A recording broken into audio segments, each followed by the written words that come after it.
didn't arrive. What is that, fa-fa-fo-hi? Get the f out of here. Garrett? Yeah. No cupcakes, Garrett. Heads are going to roll. There's no cupcakes today. Okay. And there's a crazy rumor going around why there aren't any cupcakes. I heard that, too. And I don't know if there's any truth to this, but this is what the guys in the office told me. Remember the story we did last week about how Ross was touching the cupcakes? Yes. So I guess he was pretty upset by it. That's what the guys are saying. And he goes, you know what, man? That's it. No more cupcakes. Because Ross is the guy. Fuck him. He's the connection to the cupcake guy. Oh. So and he cut off the cupcakes. Hey, and he was saying, you know what we're going to do. Fuck him. Now there's going to be a little payback. I don't know if this is true. Ross is not allowed to come into our compound ever and to enjoy the benefits of hanging out here. He's got to get a thicker skin, man. That better not be true. No. Gary, he's completely banned. Oh. This is the case of the little kid taking his ball home. Yeah. And, saying, you guys can't play baseball because I own the ball. Now, nothing bad was said about the guy except that he dipped his finger into a cupcake. Yeah. Which he totally admitted. Take that? He totally admitted he did. Yes. And if he can't take that, Ronnie, you're in charge of security, I believe? Yes, sir. All right. I want a complete lockdown. No raw zaping ever. Well, back in our compound. What happened was last week when that happened, the next day they did this whole story. Right. Him and Langford got in a whole argument in the hallway about it. Right.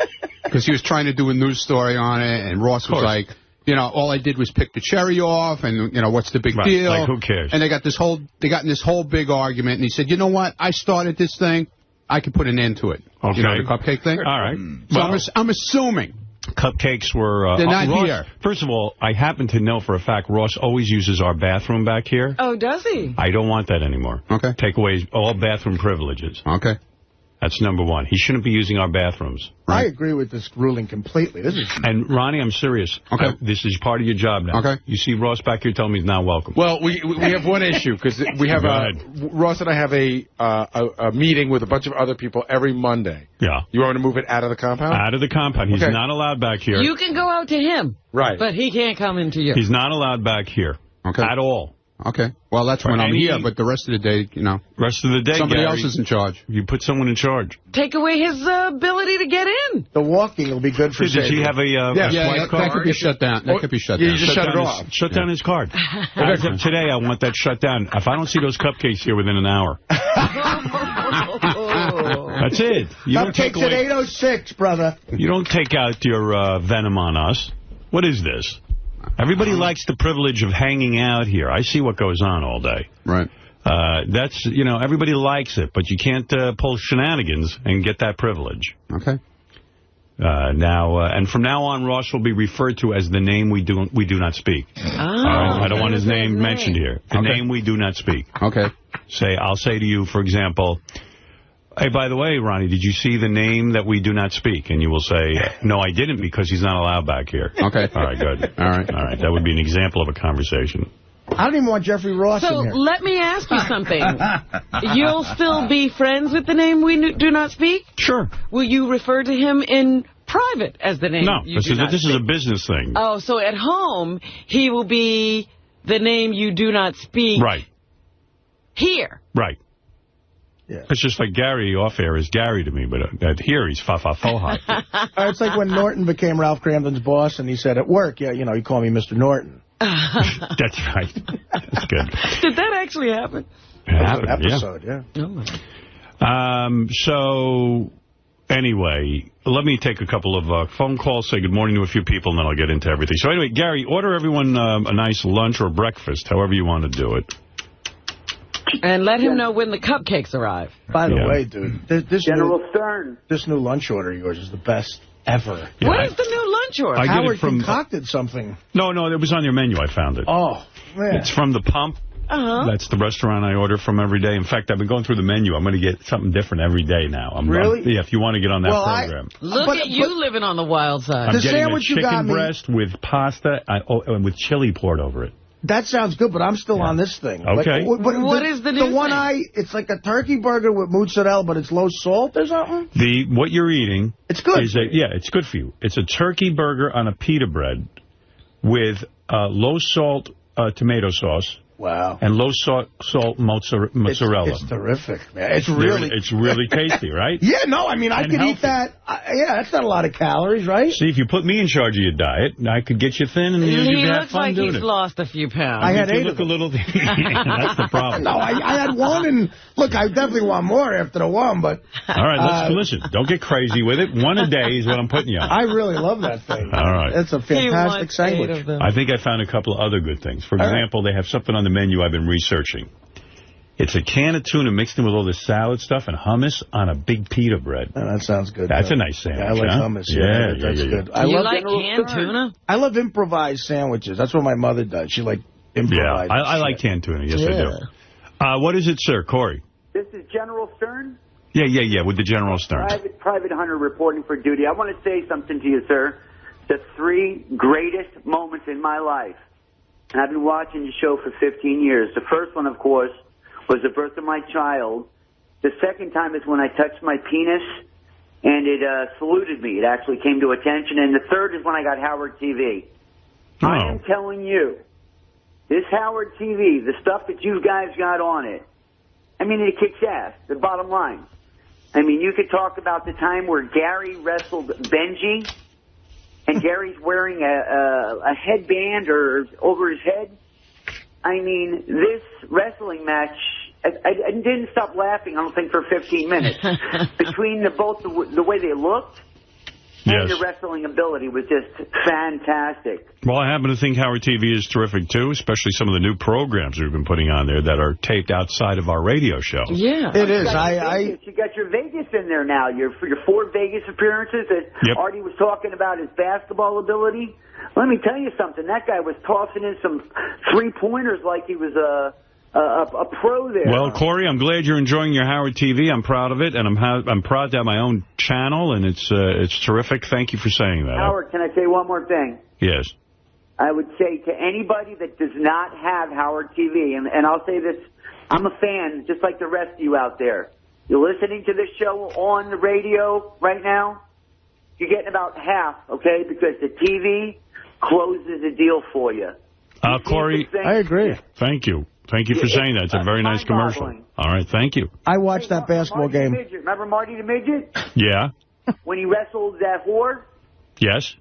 That was freaking awesome, man. He was beating the living shit out of that whore. I was loving that. All right, Corey, thank you. I'm glad you're enjoying your Howard TV, and we have a lot more stuff coming up. We have a whole game plan for you. Yeah, try and include as many retarded, you really messed up people. That's fun stuff. You love that. Oh, that's fantastic. We have a lot of those. A great belly laugh out of a retarded person doing something really stupid.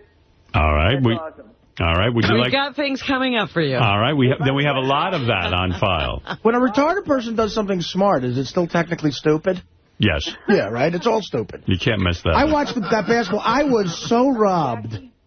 Jackie, when you have to pay up on a debt, the look on his face, you guys should frame that, put it up on your wall. All right, Corey. Ever have to pay on a debt, the look on his face. You know, I know this is a very complimentary phone call, but I'm really... You got to bail. Complimentary. He's an annoying bastard. All right, Corey, thanks, man. I really do appreciate it. I'll say F-Benji. Right. Love you, Corey. Bye. He's a good guy. He appreciates Howard TV. You can't fault him for that. No, I don't get a chance to see it as much. How do you figure you were robbed? Robin, first of all, I was robbed so bad. Listen, I totally forgot about this. I'm up 14-10, right? No, I'm up 13-10. I shoot the game 15. I shoot swish from the outside, which was what I did most of the time. As I'm shooting, she pulls my pants down. I don't get a foul. Right. She touches me in the act of shooting every time I went within 2 inches of her. That called a foul. You should have pulled her pants down. Oh, well, I'm a gentleman. Yeah, you are. That's touching a guy in the act of shooting. I should have got a foul shot, which I would have sunk. Game over. All right, there you go. Let's go to... I know, I'm an idiot. Okay, fine. I hate that she's pregnant. I was looking forward to seeing that broad not pregnant. She can't even I don't think you're seeing her. Yeah. But he was in such a rush to knock her up. One thing about the toast, Howard, can I just say... Is it something where I shouldn't be at all blue, you think? Like, no, have fun. Make people laugh.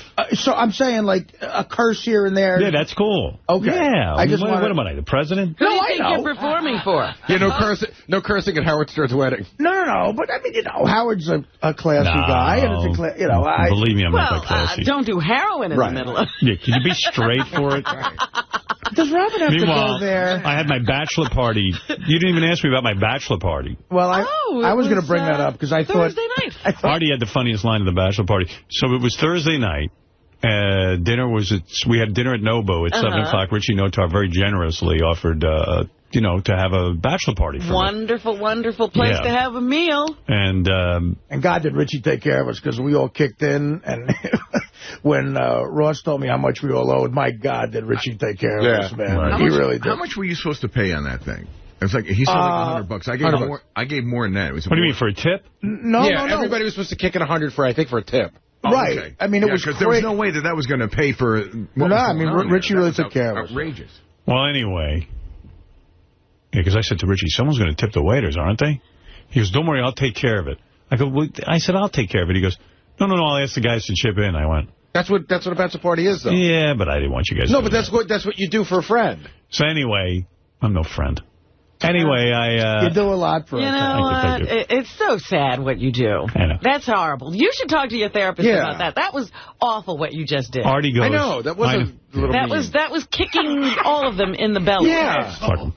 I'll make a real doll out of them. Hey, you know what? So Artie sits down. Artie sits down to eat. He looks at his watch and he goes, I know I'm at a Howard Stern bachelor party. It's 9 o'clock and we're already done. And everyone's going home. Because, I'm Mr. Early Bird. But actually, Artie showed up late to the bachelor party. What happened? Drama. It was called for 7 o'clock. He shows up at 9 o'clock. It's almost over, the bachelor party. First of all, I would never be that late for anything. Ross, real quickly in the hallway Tuesday, said, okay, we're going to do something for Howard at Nobu. And I swear to God, this is why I wish my life was on tape. Because I don't forget shit like this. Your life is on tape. He said... It is, actually. There probably is a tape. There's probably a tape of this. He said 9 o'clock. I said, no problem, which makes sense. That's a time you'd have a party, right? 9 o'clock. Artie, everybody knew 7 o'clock. I woke up at 7 o'clock. I set my alarm. Thank God I texted Ralph because I was supposed to drive Ralph. And he said, we're here. What are you doing? So I rushed there. The joke we were saying is, what time does Howard usually leave a party? It was a joke because Artie texts Ralph during the thing and goes, I'll pick you up around 8:45. And I go, and Ralph shows it to me. I go, what's with Artie? Like, do you think he's back? And then the whole subject was, do you think he's back on? No, I set my... It's a 7 o'clock party. He goes, I'll pick you up at 8:45. I had a very responsible day. I had work to do after the show. I did it, and then I set my alarm. I took a nap. Artie didn't drink. Did Ross fess up to this? That he had... No, listen, Ross, it's a misunderstanding. Artie didn't drink the whole bachelor party. No, he can't. I felt bad for him. And then afterwards, there was a whole discussion whether to go to a strip club or not. And I wasn't going to a strip club. I told you that. Right. Which, by the way, is very difficult for me. Really? But, it was hard for you to say that? Yeah, I Jones at that kind of stuff. Well, and it also was, it took an unbelievable amount of whatever everyone was like, let's go. And Howard's like, no, I'm leaving. There was a tremendous amount of peer pressure. A lot of pressure. To me. Everyone was like, come on. You'll come, you have one lap dance, and you leave. Come, one lap dance. I go, listen, guys. I said, this was a great night. It's 10 o'clock. I was ready for bed. And Artie saw you for an hour. Yeah. I was going 2 hours. I didn't leave. No, we left at midnight. No, we didn't. You stayed there a while, yeah. Artie, I was home at midnight in Connecticut. We left there at 10 o'clock. Beth? Yeah, you see, so listen to this. So since I was having a bachelor party, Beth says, I'm going to go out to this movie with 2 friends. Uh-huh. I go, okay, so she walks in my room. She's almost naked, like a little tiny dress with little boots. And I go, where are you going? She goes, well, you're having a bachelor party. I'm going to the movies. I go, I'd rather be with you. So Those she guys goes, don't look nearly as good as you. And she goes, and there's an after party from the movie. And I go, oh, boy, a bunch of actors all looking at her in this little outfit. Oh, she's going like a movie screening. Movie screening. Yeah. So I said, what song are they going to be playing there? Suck My Dick? Yeah, she'll be dancing with somebody. Right, yeah, maybe they'll have this there. Suck my dick. Suck my dick. Suck my mother. So she gets all dressed up and stuff. So I decide after dinner, I'm going home. I figure, well, I'll go be with her. She must be home by now. I get home about 10:30 from my bachelor party. Really? Yeah, and then I find out the next morning Beth was at the bachelor party. After the after party where there was no food, they decided to come to Nobu, where we were. Oh. She said, I don't want to interrupt his bachelor party, but then found out I had already left. so she said, oh, that'll be okay. So right? Did you see her? No. I left right after you. How did you not see her? She was there. We all left right around the time you left, Howard. I thought you were there till midnight or so. I thought I was. I mean, I left when you... It was 11 o'clock. He said he was in bed at 10:30. I got back here at 11:45 because I watched the end of the Milwaukee game on the computer. I was in bed by 10:30. Yeah. There's no... Yeah. Really? Yeah. We left at 10. And then Howard left, and then it was total confusion. I hate it. There were a bunch of guys out on the street trying to figure. Well, once you left, nobody knew what to do. Should we go inside? Should we go outside? I always told the guys I was not into making a whole big night. I think they thought that they could sway you. Yeah, that they could convince you. The plan was to get me there to the dinner, and then we'll get you drunk, and then we'll take you to the club. Well, I helped Howard out by being the other party pooper because I said, look, I can't go to the strip club either. Yeah, Artie's a whole changed man. Well, he's on, like, he's grounded or something. He's like on adult grounding. I go, Art, you going to the strip club? He goes, oh, I'm not allowed. I go, you're not allowed? He goes, no. He goes, that's one of the places where I'll go and drink. Right. What's he going to do at a club? What idiot would drink at a strip club? So I actually, I left too. But can we discuss Ronnie, please? Because yeah, go ahead. What happened with Ronnie? Listen, I usually, like, all the stuff when Ronnie gets drunk, I'm fine usually. But I'm like, you guys are busting his balls. He's just getting drunk. He was so annoying. First of all, he gets up to make a toast. It's the most embarrassing thing ever. He's screaming, I know you for 23 years. And it's like everybody's rolling their eyes like, sit down and shut up. He wouldn't shut up. Then he sits down. He comes over. Ronnie's like the big dope. He's the obnoxious. Yeah. He's wearing a skull shirt. A skull shirt. So then he likes to show off all of his weird tattoos. And because I was late, Nobu has never seen such class. No. Because I was late, I was eating late. So I'm eating my dinner. He comes over and sits down next to me and gets me in a headlock while I'm eating. God! Drink something, eat something. And, drink something? What's the matter with you? Drink something? Yes, you did. Yes, you didn't drink anything. You were spilling gin or whatever you had all over my shirt. Ronnie's like showing him his glass. Oh, such a lie. I saw you put the glass on the Artie's nose. And you were the one who told me to take my shirt off. Why do it? I never told you to take your shirt off. Oh, look at this. Take your shirt off. What do I give if you take your shirt off? You were the one who was telling me to show your friend the tattoos, the guy from the gym. I did? Yes, you did. I never did that. Wow. Why the hell would I take my shirt off if you didn't ask me to? No, my friend goes, what's with Ronnie's tattoos? And I wasn't wearing a skull shirt, Artie. I was wearing a blue collared shirt. That wasn't a T-shirt. I had a T-shirt underneath. Right. Yeah, and so when the guy he asked me to show the guy the tattoos, that's when I took my shirt off. Why do I have to? Why am I the one who always get my ass busted? Because listen, you probably don't remember. So then Ronnie I do remember everything. You had me in a headlock. Oh God, come on, Artie, give me a break. Then he gets up and he makes a speech. What was the speech? It was a joke, for God's sake. It was a joke. He goes like this. He wants to be funny like Artie is. I wasn't trying to be funny. Everyone said dude, it was a bachelor party. We were goofing around. So you know how everyone gets up and says a few words, like Artie said a few words. Ronnie wants to be like Artie. No, I don't want to be like Artie. Ronnie decided he had to okay. Plus he's in a classy, he's not used to a classy restaurant. Right, exactly. I'm used to being in a diner. Yeah, so there's a lot of... True. He curses now every other word. He became like that's his thing now. Every other word. Right. So he's in Nobu, which is a fancy restaurant. He's screaming at the top of his lungs. What? Richie leans over and he goes, oh, great. It goes 10 tables out the door. He's screaming. And he's so full of shit. He did say that. This actually happened, Ron. This happened. Okay. I'm not making this up. Right, so Ronnie gets up and he goes, man, why are you getting married, man? Oh, that's what he kept saying. Why things have to change? And I'm saying to myself, well, the guy's not married. Why did things change? You're not married. Yeah. How come you had to make that change? You changed. What? I was... Give me your speech. Tell her your speech. No, I don't want to tell her. You know what, dude? I'm telling the truth. You know what? Don't ever invite me to anything again. I didn't invite you. Yeah, I know. And I didn't invite you to that. I didn't have anything to do with who was there. Yeah. You know what? I heard that, like, Ross didn't invite Jeff Schick. I was kind of expecting Jeff to be there. And, because Jeff's, like, one of my guys. Yeah. And, but I didn't know the guest list. It was a bachelor party. So I show up. I heard Jeff's all pissed off at Ross. No, he's not pissed off. I think he's hurt. He should be. He's a good guy. Yeah. Hey, tell Robin who else showed up at your party. Who? Oh, Chris Rock was there. But he wasn't at our party. He was eating dinner there, and he came over and said hi. But then Ronnie goes, why you get married? The feud. I didn't say that like that. Why not keep things exaggerated, okay? Keep things the same. I said, Beth is a great girl. You had everything you always said that. Why ruin it? I said, and I was saying basically the same thing. That's what I said.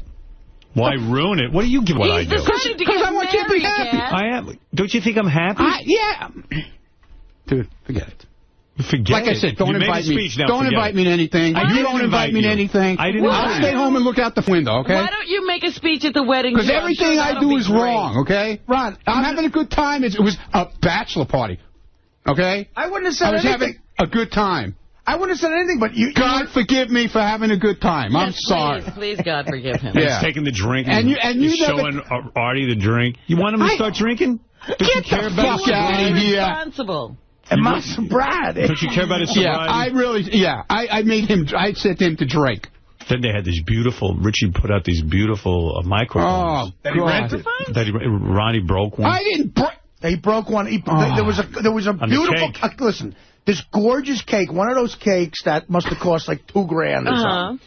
Beautiful cake with a microphone on top. Ronnie grabs the microphone and just breaks it before anybody took a picture of the cake. They had to reconstruct the mic and take a picture of the cake with the microphone. Wow. And then he hands me the mic. I'm like, I'm eating. I don't want the microphone. I'm in a headlock. In a headlock. I never got a beautiful picture of the cake. I didn't know anybody was taking pictures. Yeah, that was the whole idea. The fucking thing was like somebody was taking pictures. Remember a cake like that. I wanted to show Robin, but you obviously don't want her to see anything. Right, I didn't want her to see all you brought back was Ronnie. Right. At every bachelor party, the guys always make sure they get a picture of the cake. Right. Okay. I never been to a bachelor party that had a cake before that one. Dude, did you try some of that cake? It was great. Oh, my God, that was fantastic. What kind of shirt are you wearing under this shirt? Do you wear your skull shirt under every... No, that was he had his bachelor. You know what it was? I think if we went to the strip club, what does that mean? He would have his T-shirt on. His strip outfit. Because he could show off your tattoos. Dude, I had a college shirt on, and I wouldn't have taken my shirt off. You asked me to show the guy. Call the guy up. You love your tattoos. Whatever. I don't even know the guy's name. I don't know who you're talking about. The big, tall trainer guy that works at your gym. No, the other guy. Greg. They're both named Greg. Oh, okay. Well, yeah. And then you said to me... You know the guy's name? No, I never met the guy before. You're taking your shirt off for him? No, he asked me to. What are you doing when I tell you to do? It was your party. He tells you to get him a nice car. You don't listen. He tells you to take I got him a nice car. Don't even start with that now. Anyway. No, I mean, it was just... Well, anyway, Ronnie was in full Ronnie mode. I saw Beth, okay? Yeah. What happened was... Oh, good. Some of the guys left. Yeah. Greg, I attacked her when she got there. I told him not to marry you, and he said, you're right, Ronnie. Right. So what happened was a bunch of us decided we were going to hang out downstairs at the bar in Nobu. Right. So we were drinking downstairs. Right. And then all of a sudden we hear, hey, how you the guys doing, guys? And she was upstairs. Beth. Yeah, I know. With 2 of her friends. Right. And that was it. She was all decked out, right? Am I right? Nice bright red dress. Yeah. Oh, you really? Barely a dress. A mini dress. Mini dress. Right. Mini dress. And I'm like... And she was standing on the second level, so... You could see right up there, right? Oh, my goodness. Oh, it's like a glass floor. What color panties was she wearing? Oh, I don't know. I didn't look. Yeah, you know. I didn't look. He knows. I didn't look. He probably has that on his cell phone. I didn't look. No picture of the cake. He sold it to upskirts.com. I got that Nobu.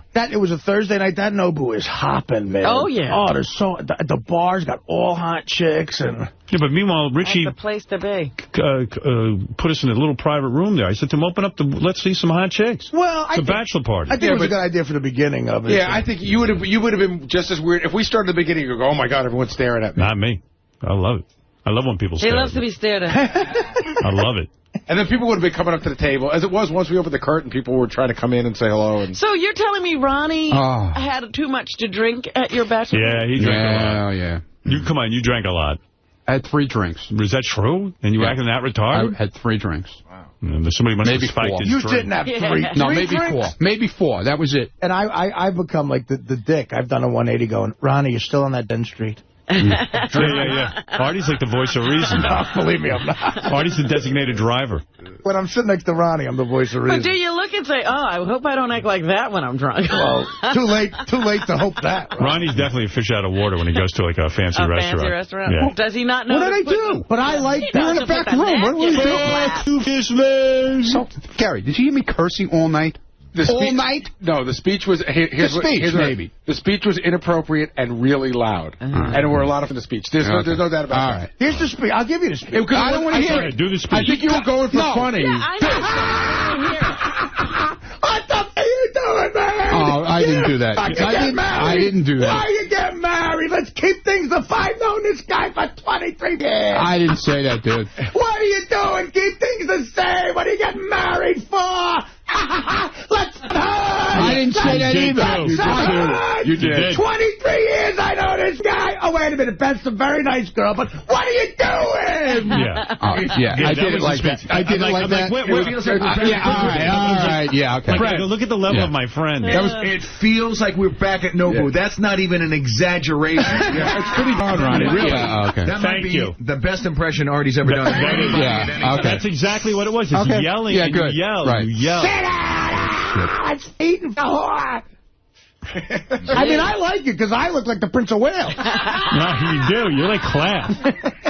You're like personified. You know who you're like? You're like a prince. Like Mario Cuomo. Yeah, right. Always distinguishing yourself, aren't you? He was the life of the party. I got nothing to say to you. Always got to Ronnie made it easier for Ronnie made it easier for everyone who had to do a toast after him because you just had to open with, well, I can't be as bad as Ronnie. Well, anyway, it was a very nice dinner. Did you enjoy yourself? Were you glad you did it? I did. I enjoyed it. It was a nice night. Oh, there's nothing like the food at that place. Thank you, Ronnie. Oh, stop. Thank you for your speech. Throwing down microphones. As happy as he was at Nobu, he's just as miserable now. Artie's impression of that speech was identical to what it sounded like. I heard Ronnie in Ronnie mode, and it sounds like that. Sounds feasible, right? Yeah. I got to take a break. I think the Iron Sheik's going to stop in and say hi to us. I heard he was like really out of control, like he's never been out of control before at Levy's Comedy Club. Yeah, I'm going to tell you. I'll tell you what I know. Nope. All right, we'll be back right after these words. Am I on? Okay. By the way, I watched the debates on Friday night. I went home. Anyway, the wedding, I was very stressed out before the wedding. Yes. First of all, we did that whole, what famous people do thing. That's the other thing on Stern Fan Network. They were like, oh, Howard had a lot of famous people at his wedding. Well, that's all they write about in the paper. We had a lot of regular people, too. Absolutely. There were a lot of shit at that wedding. Yeah, we had tons of... So, anyways, they were like, well... J.D. was there. What do you want? Yeah, I mean, come on. So... Where do I begin? I was really stressed out ahead of time that...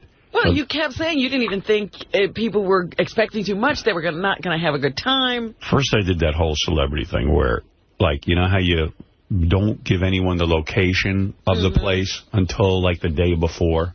Now, did you give out the location the day before? Were you, in fact, the source? Well, yeah. I mean, we Why? like, where did you get it? No, I'm saying... Oh, okay, I meant publicly, obviously. No, not publicly. Right. I know who did that. Donald Trump did that. Yeah. In a sense, you do. You think so? Is he the guy? Well, he was the guy. If you read the article in the New York Post on page 6, he was mentioned. They go, Donald Trump will be there. I mean, he was the only name. How would anyone know Donald Trump was going to be at my wedding? Right. Is he that much of a publicity guy? Yeah. Wow. You see, Donald thinks he's doing you a favor by, he's like, I can't believe this guy doesn't want publicity. Right. He's like, he's not getting any publicity. I'll help him out. He really thought you needed it. Listen, no one's covering your wedding, man. Right. Yeah. He was like, gee, no one's going to know about it, and why would anyone want to go? I see what you're talking about. wondered how all that press got there. I know how. You were keeping them it was so secret. I know how. And then all of a sudden it was like almost like walking a red carpet. I know how it was. The whole thing was in page 6. Right, Trump put it on page 6. Yeah. I mean, I don't know for sure that he did it, but my guess was that Trump was the guy. And so what? I didn't give. I was just like, I was just happy, and so I kind of stressed out. And the reason I did this whole kind of subterfuge where you don't tell anyone where it is. Is because I did want to avoid any kind of press. I wanted just to have like a wedding where it would have been, people wouldn't be worried about that kind of stuff. But, of course, it got out. Word got out. And then, but I said to Beth, for once, I was like a good calming source. I said, you know what? Who cares if it gets out? Because this whole thing's a bit of a circus anyway. My life's been a circus. Our life together's been a circus, and we're having it at Le Cirque, which stands for circus. You know what I mean? It's like, it was very appropriate. It's just a circus, and we should just go with it and have some fun. And, and the day of the wedding, there were all these paparazzi guys outside my apartment and everything, and Beth and I decided, but who, you know, Beth's going to be in her wedding dress. I'm going to be in my suit. Beth wants to stand out on the streets, but next to the garbage pails. Getting your picture. And that'll be, you know, that'll be the picture of everything. So we did this whole thing where we ducked out on the paparazzi. You know, it was like a whole... How's that? Oh, my God, don't ask. Ralph went out of my apartment and covered his face. Fakes? You know how Ralph looks like me? Yeah. Oh, yeah? Him and Sam Simon pulled up, and Ralph got in the car and covered his face, and then they all followed the car, and then we walked out. Oh, that's funny. Yeah, Ralph was... Yeah, so you did the double thing. Yeah, I have a double. We thought Sam... Finally, Ralph has a purpose. They thought Sam was Beth. I was going to say, they thought Sam was Beth. Oh, God. So anyway, you know, so we did that whole thing. So it was sort of gay in a way, you know, in the sense that, you know, here I am ducking the paparazzi and being a douchebag and, you know, hiding the day of my wedding and hiding where the location's going to be. But I was just like... up until, you know, a few hours before the wedding, I was like, well, I have no idea where I'm going. Yeah. Right. And it just, but it was kind of weird. But, you know, I didn't know what to do. I'm just like thinking... Geez, do we really want to make this into a press event? It ended up being one anyway. Right, but, you might as well have. You would have controlled it a little better. But I gave it a shot at trying to make it somewhat private. You know. Think about all the people who got to dummy up, though. You got people who work at the place. You got assistants of people who know. You got, you know what I mean? It's a lot of people. Yeah, it was over. So, anyway, I tried. And I'm not even sure why I tried, but I did. So then, because, you know, the high-pitch Eric was there. And, you know, yeah, I heard on the news that high-pitch Eric just hung out forever. Yeah, he was there. He had the best time at the wedding. I do notice that the articles afterwards, the only person who gave an extensive interview was Dominic. Yeah, Dominic was, like, on every newscast. And in every article, you know, it's Dominic giving details. Dominic, yeah. So anyway, you know... Beth, I hardly saw Dominic there. He must have been doing interviews. Beth had this whole secret plan. She told everyone she was going to wear kind of a, you know, a traditional wedding dress. And she made this wedding dress. Beautiful, man. Oh, really amazing. Like the hottest wedding dress I ever seen. Ever. Like I ever saw in my life. It's so beautiful. And she did what brides are supposed to do. You're supposed to be the most special girl in the place when you get married. And she did it, you know? Yeah. So I knew about this wedding dress, and, you know, she said, oh, my God, and, you know, the crack of my ass is showing on purpose, and I'm going to show off, you know, just it's going to be pretty wild. And the woman who made this dress is Georgina Chapman. Mm-hmm. That's who the designer she likes. Oh, that's someone I didn't know that name. Yeah, and she's married to Harvey Weinstein, actually. That's why Artie knows. And she's a super cute chick. Super cute. Oh, my God, so beautiful. In fact, I got a picture of her dolling Beth up. I ought to put that up on the website somewhere. She personally did the whole thing? Yeah, she helped her with it. So I come downstairs and go, God, she is such a beautiful bride. I'm so lucky, blah, blah, blah, blah, blah, feeling really good. And, you know, like afterwards, that's a bride you want to see. I go on the Stern Fan Network after they go, oh, what a whore. What a stripper outfit. What a, you know. And I was like, you know, these guys. You pleased them. Why did you look? She, you know, she wanted to look hot. And it was such a beautiful dress. And while it showed skin, it wasn't tasteless. No, it wasn't. It was cool. Yeah. It was fun. It was made it, right? You liked it. I thought it was amazing. Yeah, I liked it a lot. Yeah. But by the way, there were more than at least 5 guests who I won't name by name who were pretty touchy-feely with her after the wedding. Yeah, right after I married her, were really coming on pretty strong. They were feeling her up? Rubbing her back, feeling her up. I mean, they're trying to, you know, because... Oh, my God. I mean, she did look good, but you don't do that. Touch. Isn't anyone afraid of me anymore? No, apparently not. Nobody cares. Were these famous people? Some of them. Come on, Name names. All right, one of them's on The View. I can't say her name. It's a woman? No, I'm joking. No, there were a couple of people who were very Beth said a couple of guys were taken with me. I said, how far did they get? Really? I mean, did you get her first, or did they? I was concerned because she didn't wear any panties. In that outfit, you can't. I was like, that was making me nuts. I know. But it was great because when she walked in, nobody expected her to be almost naked, you know? Yeah, no, that was It was pretty nice. cool. So then, I don't know where to begin. I mean... But wait a minute. You got to tell me somebody who was inappropriate. No. Come on. Beth asked me not to. Ugh. What am I going to do? It's my wife. You know? She's not a girlfriend anymore. She's the wife. Okay. So, by the way, Beth got really drunk at the wedding. You're kidding? Yeah. I heard a lot of people got really drunk. I missed the whole thing. Oh, my God. She got so wasted that, like, at the end of the night, she grabbed a glass of champagne. Yeah. And, like, she dropped a glass of champagne. She'd spilled champagne on me. And then she took a glass and she, like, was going to drink it. I saw she was already tipsy, like she was going to fall over in her shoes. Wow. So I said, no more you champagne. Had to cut her off? I cut her off and took her home. Really? This was at 1 o'clock in the morning. Yeah, you guys hung out a lot longer than anybody thought. In fact, Beth and I were joking before the wedding that, you know, it was going to start at 7 and I'd be home in bed by 9.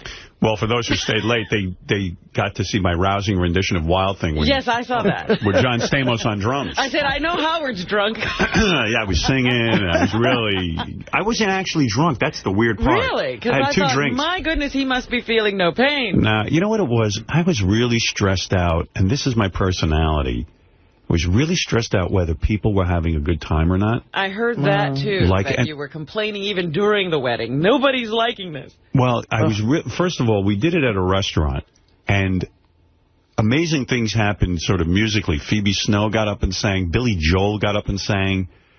And like halfway through Billy's first song, I realized a lot of people couldn't see or hear him because it was in a restaurant, and a lot of people were... So I was all stressed out. I was all the way at the back when Billy started singing. Right. And I was like, who's that? Yeah. Because he sang an unusual song. It was a James Taylor song. Yeah. And then it was like, oh, my God, that's Billy Joel. And then people started surging forward. They all left the back of the room. Yeah, it was it's pretty special when Billy Joel sings a song at your wedding. It's not, let alone 3. And in person. Yeah, it was pretty cool. And I called him. Phoebe Snow's voice is unreal. Phoebe Snow is amazing. And you know what? I was thinking about it. She sang a lot. Yeah, well, yeah. If you stayed, what happened was we had a back room. Right. Pat Monahan got up and sang. He was amazing. I heard all But I felt like a lot of people had left by the time Pat sang. I don't know. I stayed for the whole... I saw it all. And Pat was incredible. No, you see, I was stressing out that people were leaving and not seeing Pat Monahan. And then I felt like if Billy had stayed, he would have jammed a little with Pat Monahan. But, you know, whatever. Yeah, I think Billy got out of there right after he sang, right? Yeah.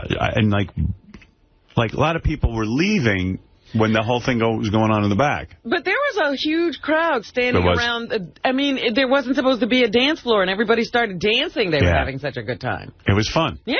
It was amazing. There's no way you would have been able to tell. It was the greatest. I've never had so much fun at a wedding. I was like, who would have thought that was a wedding? Yeah, right. Exactly. That was the idea, to have fun. So, like, the feedback I got from everyone after the wedding was everybody had, like, a really, really great time. It was a very special night. It was really unique. I don't know what time Artie left, but it just kept staying amazing. I left at midnight. So Artie left me a message, and I guess with Artie's sobriety, if you don't mind me saying this. No. With Artie's sobriety, you know. It's a little difficult. It's a little difficult to watch everyone drink, and I was real proud of Artie, actually, and I called him back. You got my message, I hope. Yes, that was very nice. And I said, you know, man, I'm real proud of you, because rather than stay there and torture himself, he stayed till midnight, which is more than... Or he went somewhere where he could really have a drink. Either way.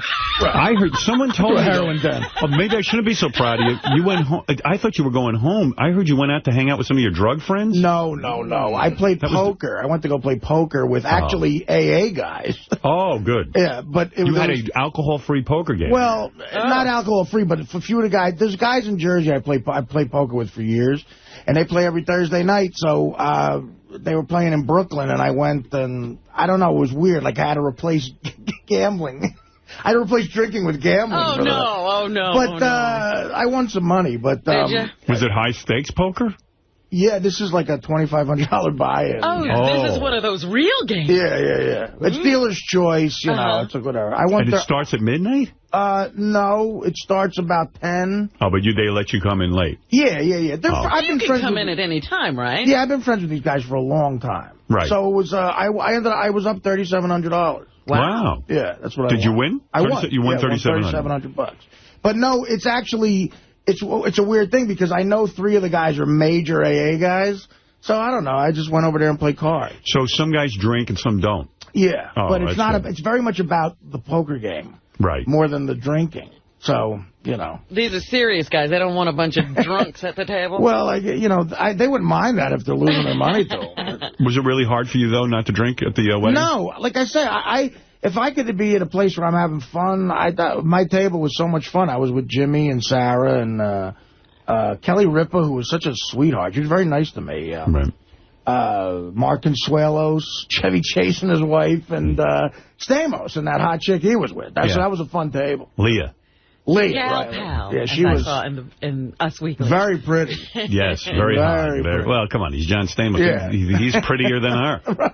Yeah, I mean, a girl has to realize John's still going to be prettier. And very nice, too, by the way. Yeah, very sweet girl. Yeah. So anyway, we had an interesting ceremony. We had Mark Consuelos marry us. Hysterical. And everyone was like, well, why are you doing it? Because it's theater, and Mark's he's a really nice guy.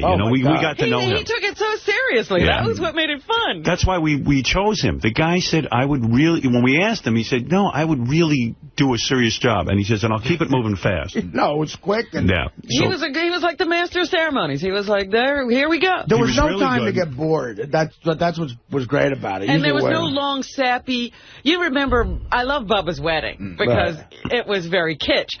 But that minister, when he started droning on... My God. Well, we didn't put anyone through that. No offense, Bubba. No, your vows were great, too. It was great. Oh, yeah. So, anyway, that morning of the wedding, Beth wrote her vows separately from me. And you guys waited till the last minute? Yeah, we kept saying we have to write our vows, Wow, I've always been that way. Even in school, I have to wait till the last minute. Well, when she said, when we left each other today to go write our vows, I'm like, they're kidding. No. And...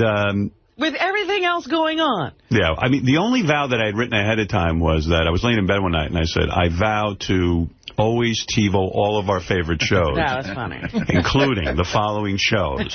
Then I listed Bachelor, Bachelorette, American Idol, Biggest Idol. Loser and Biggest Loser Family. That was the one that got me. Yeah, so I listed everything in our TiVo.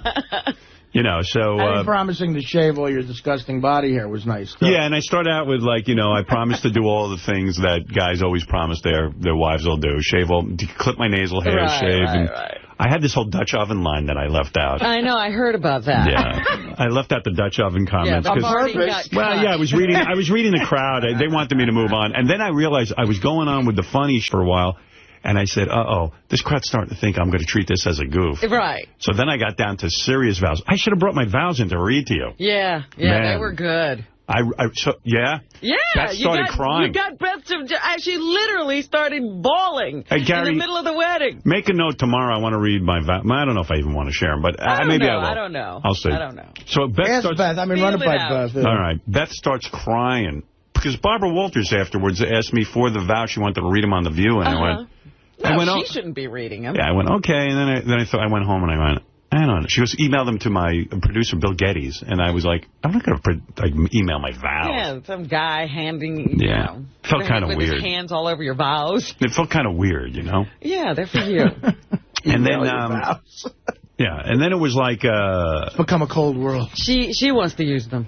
So then so we had this ceremony. Mark Consuelos was the guy marrying us. And then Natalie Maines sang When I See Beth Smiling. And that was so beautiful when you guys were walking in. That made people cry. My criticism was, though, that no one could see Natalie singing. I didn't know who was singing. That's what I mean. She should have been up on the whatever that thing is. That moment got to me because I was sitting next to Jason. I was standing next to Jason Kaplan and his fiance. And I was saying, could you imagine that guy, that super fan, sent that in, and the guy's now, and it's being sung at your wedding. You walk down the aisle. listening or hearing this up in heaven. Wow. He would be so proud. Gary, give me the name of the guy who wrote When I See Beth Smile. Lonnie Heckman. Lonnie Heckman's song, When I See Beth Smile. It was Jimmy Kimmel's idea. Jimmy ran into Natalie Maines of the Dixie Chicks, who's a big fan of this show. He runs into her, and he wrote me an email, and he goes, I just spoke to Natalie Maines. I had this great idea. I asked her if she'd sing When I See Beth Smiling, and she said she would. Oh, that was a touch of genius. I was like, wow, that is really good. I said, you really think she wants to do it? I don't want to put her out. And he goes, no, she's into it. She wants to do it. Yeah, it was such a beautiful... Yeah. It was so great. It was a great start to the whole thing. Yeah, sung by a professional singer like that, like a star. Natalie Maines from the Dixie Chicks. And you're walking down the aisle with that guy. If there's ever a guy looking down from somewhere happy, it's that guy. Yeah. I felt important, so it was really great. And it was all about Beth. I loved it. I loved the whole thing of it. I wish I had a copy of the song because I really didn't even get to hear it that much because we were walking and saying hello to everyone. Right. And I'd love to hear what she did with it. She said she even wrote an original verse to it. Yeah, see, I couldn't make out everything that was going on. I just sort of recognized that was When I See Beth Smiling. Yeah, so I was kind of like, I was like, whoa. I mean, I said I should have videotaped this thing, but I didn't want to have video cameras around. I wanted people to feel like they didn't. I only had a photographer. Right. And we got back some of the pictures, not all of them. I can't wait to go through them because that'll be cool. The woman's a fantastic photographer, and Beth released like 2 of the pictures to the paper. Those were beautiful. I mean, I was watching The View, I guess, that Monday. Right. And, or no, it was Regis and Kelly. Right. And Kelly had some pictures that, Beth had sent her. They were amazing. There's supposedly some in People magazine and Us magazine. I haven't seen it. I saw the ones in Us Weekly. Yeah, they were good too, but wow. Yeah. Yeah, my sister had the Us Weekly and showed them to me. So, right, you didn't sell pictures? No. In fact, this was really weird. We didn't have a publicist or anything like that. People had contacted us and said, if you would let us have some wedding pictures, we'll pay you like over $1 million or something. Right. And I was like, wow, I'm not getting into that world. I've never been into that thing. And I don't want to be in any magazine. That was my viewpoint. So Beth said to me, she agreed and this and that. She said, maybe I'll release a picture of me in the wedding dress because it would be good for Georgina. And I said, that's fine. I don't care. I said, I just don't want to be in any picture. So, and, someone said to me, get the money and give it to charity. And I said, you know what? I believe in giving money you earn to charity. It's like, I don't need to sell pictures. It's like... money you don't have, you're just not taking it. It's not really you giving. So after the wedding, Beth showed me 2 of the pictures we got from the photographer. We didn't even get all of them back. And I said, you know what? Those are really beautiful. I'd like to share those with the fans and stuff. I don't feel funny about it. I feel really proud that I married you. I'm in love with you. And I'm happy to release these. And I feel good about it. Yeah, they were very tasteful. Yeah. Oh, absolutely. And I said, you look beautiful in your dress. And I feel real good about it. That's how I felt. That's just, I was drunk as a skunk when I made that decision. I was sitting there drinking with Beth. But you're happy about it now that you're sober. Yeah, I was wasted. And and then, I just made this decision. So Beth said, well, how do I do this? So she sent the pictures over to Georgina, who had a public relations firm. And she knows someone at Us Magazine who did a story. And she sent it over to them and stuff. So then they start asking her, are these pictures exclusive? Right, because I saw exclusive picture. Yeah, so Beth goes, well, she was honest. She said, look, I just sent these over to Us, and Georgina released them. We didn't know the people would pick up on them and stuff. Yeah. So the woman on Us goes, I heard these are in People. And Beth goes, look, I'm not looking for any money. What do you want from me? I don't know what to tell you. We don't even care. If you don't want to use them, don't use them. We felt they were nice pictures. You keep asking us for pictures. Here's the pictures. We're not in charge of whether they're exclusive or not, nor are we representing these. All of a sudden, I'm involved in these intense discussions. I said, listen, cut off all discussions. Yeah, you didn't even want to do this kind of thing, and now you're doing it anyway, and for no money. Yeah, I said, don't. I'm not looking for a dime. I got married. Here's a picture. Here's a picture. You asked for a picture. Here it is. Yeah. You were begging for a picture. Now you're yelling and screaming at it. Yeah. So, anyway, Ceremony starts, we walk in, and I got to admit, I was like nervous beforehand, more nervous that people wouldn't have a good time. I don't know why that matters so much to me. I was having a good time. You did everything you could to make it a wonderful occasion, so I guess you do. I mean, I've given those things, and you do. You worry about every little thing going right and people just enjoying themselves and being comfortable. Right. So I walk in, and everybody's there. And Beth's idea was, we'll walk into the restaurant. She goes, and let's just walk straight right up. Like people having cocktails and eating hors d'oeuvres. We'll walk straight up and get married right in front of them. They won't even know. That was, I thought, the coolest thing ever. Yeah, Beth says, just do it that way. That way no one has to interrupt their party. It's entertaining for them, and then we're out. We were in a cocktail hour. We were at the wedding. Right. So I thought that was cool. That was a good format for other people to take note of. Yeah. Enough with sitting down. And now we got to move to another place, another place, and another place. Yeah, we walked in, boom, right up to stage. Natalie started singing When I See Beth Smiling. And then, bam, we hit the, whatever that thing was, a little stage area. The huppah? Right, the huppah. People were calling it a huppah, but it was not a... Mark Consuelos was more of a padre than a rabbi. Right. Well, he was a reverend. He was a reverend. And this guy took it so seriously. I mean, I can't thank this guy enough. He put thought into it, and he went out and got a license, and he found out all the rules, who has to sign, the marriage certificate, blah, blah, blah. He had Kelly carrying around the license. Yeah. Kelly was hunting people down to sign the license, you know. It was so funny. Yeah, it was great. And that's a great couple. They were really just nice people. So they did that. So then Mark starts the thing. Natalie has sung already, and Mark starts his thing. And he got right to it. He introduces Jimmy Kimmel, who we were told was going to make a serious poem. That was Jimmy's idea. Jimmy goes, I'm going up and doing a serious, sappy love poem. Right, like somebody else wrote. Yeah, which I thought would have been hysterical. So Jimmy gets up there, and he starts to do this serious poem, and I realized, like a line or two in, I said, he shouldn't have gone serious, because, you know, it's not that funny. But then all of a sudden, he wisely went to funny. Right. He called an audible there? I thought he did that on purpose. No, he did it on purpose. But I thought he was going to go all serious. Right. Do you want to hear what he said? Sure, I heard it, but it was so funny. I think others should. I won't do it as good as he did it, because imagine in front of all those people, he gets up and he goes, love is patient. Love is kind. It does not envy. It does not boast. Love is not proud. It is not self-seeking. So here I'm going, we're going to be in trouble, because it is kind of funny to have Jimmy just be serious, but it's not that funny. Why is Jimmy speaking if this is what he's going to say? Love waits quietly while he plays chess online against 8-year-olds. Love is saving a bunny in the park and a filthy seagull on the beach. Love is going to bed with him every night before the 6 o'clock news. Love is sitting through a whole Tyra Banks show just to see her. Love is dancing with while he plays beer pong with Ivanka Trump. Love is letting his gay friend vomit all over the guest room. Love is having every detail of your life available to anyone who can afford to pay $12.99 a month. Love is going to Pittsburgh to see your family and not making him come with you when you know full well he's at home masturbating. Love is watching horrible shows like The Bachelor, even though they might be a bit too girly for your taste. Love is never asking why an adult man with grown children carries baby wipes wherever he goes. But most of all, love is when the engagement chicken actually works. This is the word of the Lord. Thanks be to God. And I thought that was the greatest. It was great. It was so well received by the crowd, too, because everybody did think, uh-oh. And then he came out with that first line, and everybody relaxed and got into it. So I want to thank Jimmy Kimmel for doing that, who just really, that was really good. I mean, I can't tell you how good I felt that he got up and did that. And so can you tell us what is the deal with him and Sarah Silverman? Look. I asked that question. I go, what's the deal?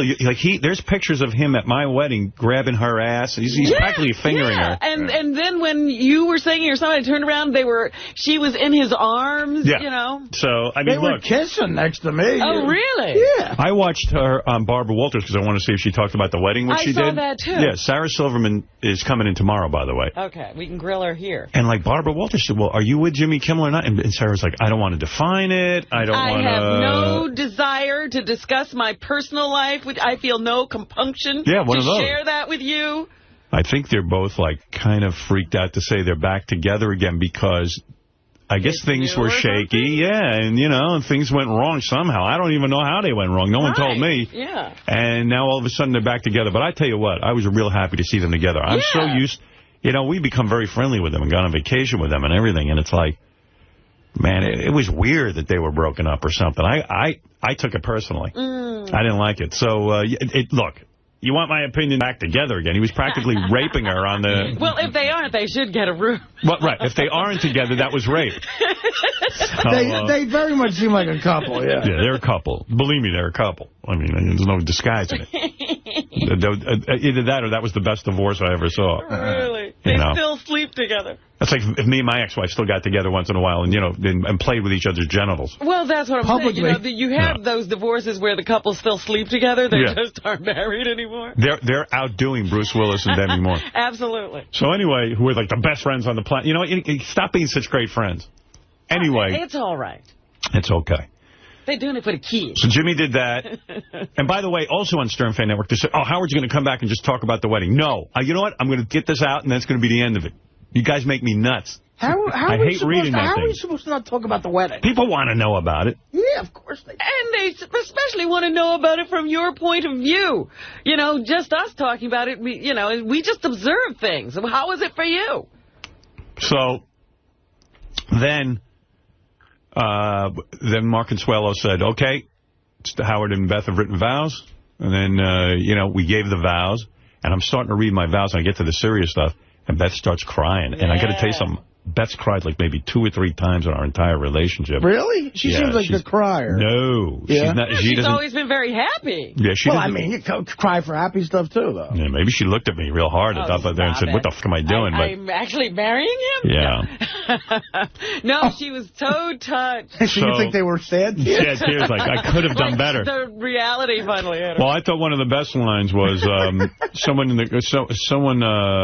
the crowd... We were getting ready to do this wedding, and I go, someone yelled out, "Hey, look at Beth, not Mark Consuelo's." Right. Yeah. So I said, you were saying something, the I do. Yeah. So I said, "Oh my God, I was trying to get my bearings," and I go, "Oh man, here I am marrying Beth, and I'm staring at Mark Consuelo," and Beth goes, "So am I." Yeah. So I thought that was pretty good. Well, because he had to stand on a platform too to marry you. Yeah, well, we're so cool. That was hilarious. Well, he even announced that. He said, yes, I'm so happy to be on this riser. He took it so seriously, and so did Kelly Ripa, and they wouldn't even say anything about it ahead of time. In fact, she told me that he didn't tell her what he was going to do. He didn't even tell her what he had handed her. Right. He said, just hold this envelope.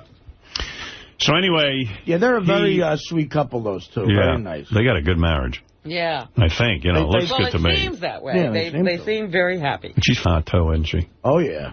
She's a piece of ass. Well, he's no slouch. Yeah, those two. It's a pretty couple. Unlike me and Beth, those two look like they should be together. Their kids probably good-looking kids. Yeah. Handsome, pretty, whatever. Yeah, I saw their kids. They're actually good-looking kids. Yeah. Like 2 good-looking people who get married and then have good-looking kids. Right. Yeah. They're in that category. Yeah. The whole beautiful family. Yeah, the whole family is too beautiful for words. Like, they deserve to be alive. That's right. It's a family that likes to take pictures of itself. Hitler's dream couple, even though he's Mexican. You know what I mean? He'd accept him. He'd accept him. Yeah. He would have been part of the Aryan race. So anyway, so then we do the vows. Beth has the reaction to my vows like I wanted. Thank God, I was like, wow. Yeah, you really thought that through, I think. I did. I spent a lot of time on it, actually. Well, then something you should spend time on. It really was very, very nice. I spent like an hour on that. Really, an hour, a good hour. An hour of my time. When you're inspired, an hour's all it takes. Beth kept saying, you got to write your vows, you got to write your vows. I was like, yeah, I do want to do that, but what do you say? And I had to really think about it. Anyway. Brian Phelan, you mentioned him? I made a little speech. Right. Well, he was so funny because he was sitting way in the back. And I was like, Brian, you got to mention. He said, and I'm still sitting back here. Right. I said, it was really weird. I think I said this on the air. The morning, I don't know if I did say this on the air. No, I don't think you said it on the air because it was the first time I was hearing it. Definitely did not say it on the air. I'm walking in the day before my wedding. And Brian Phelan, who works for Howard TV, who's this big, heavyset guy who I once had a great night with in New Orleans. Right. We were both drunk, and one thing led to another. And we ended up throwing beads at strippers, and I don't know what we were doing. So anyway, I just like the guy. I know I don't want to get to hang out with him, but I like the guy. Brian, the best way to describe Brian is the guy from the concert for New York who told Bin Laden to kiss his Irish ass. That's Brian Phelan. Right. So anyway, Phelan, I'm walking in to the studio, and Phelan goes, all right, man, good luck at the wedding. Oh, thanks, man. He goes, if you need any advice, be sure to ask me. And I keep walking, because, you know, when I'm focused on doing the radio show, I'm just walking in, and I don't even think. So I'm walking in, and I go, you know what, I'm an asshole. This guy, I got to think about what he just said. He said to me, if I need any advice, I should ask him. He obviously wants to tell me something. He has something to say. I said, why am I always so busy, too busy to talk to Brian Phelan? Who am I? Most people are. Yeah, and this, you know, every conversation around here off the air is superficial because you're working, and I stopped in my tracks. I turned around and I looked at him. And I said, Brian, do you really have advice for me? He said, I do. I said, I'd like to hear it. So he was, like, shocked. Like, what the? Now I'm on, you know. This never has happened in the last 20 years. Uh-oh. And we've been working together a long time. He's like, what am I going to tell this guy about marriage? Yeah. So he looked at me without missing a blink, and he said, I'm going to tell you what I think. I think when you're up there getting married, look at the smile on your wife's face. Look at how happy she is, and make her happiness your own. I said, what the f... I got goosebumps. I was like, this fat... He knows something. This fat drunken knows something. He clearly had been to a Chinese restaurant and got a fortune cookie. I don't know. Come on, man. That was profound. That's profound. And I said to him, you know, Brian... And you'd never expect it to come from Brian. I said, Brian, I am so going to hold that inside of me because that makes a lot of sense to me. That makes a lot of sense. You're like a Irish Yoda or some shit. The only problem is, what if, and you don't have this issue, but what if your bride isn't smiling? Oh, yeah. All right, then you better get off stage. So Make anyway. her anger and hatred your anger and hatred. So anyway, and then like he wasn't the only guy to give me advice. It was weird. Once I got into this advice mode, like all of a sudden advice was coming my way. Right. And the best thing I did for you was not tell you shit about it. Well, what would you know? Come on. Well, that's what I mean. Who was the second person I mentioned? Pat Monahan. Pat Menachia? Menachia. I'm sorry. Right. No, I mentioned him during the Vows. Okay, then who else did you mention about advice? I can't remember my own speech, but I thought there was... It was Don Buchwald and someone else. Who was the second person? Anybody remember? No one listened to me. You mean Brian? No. Brian and Don and... There was one other person. Terry? You're driving? Terry. Okay, you got it, yeah. So then I'm talking to my agent, and I go, Don, you got any advice for me? Because now I'm thinking everyone's profound.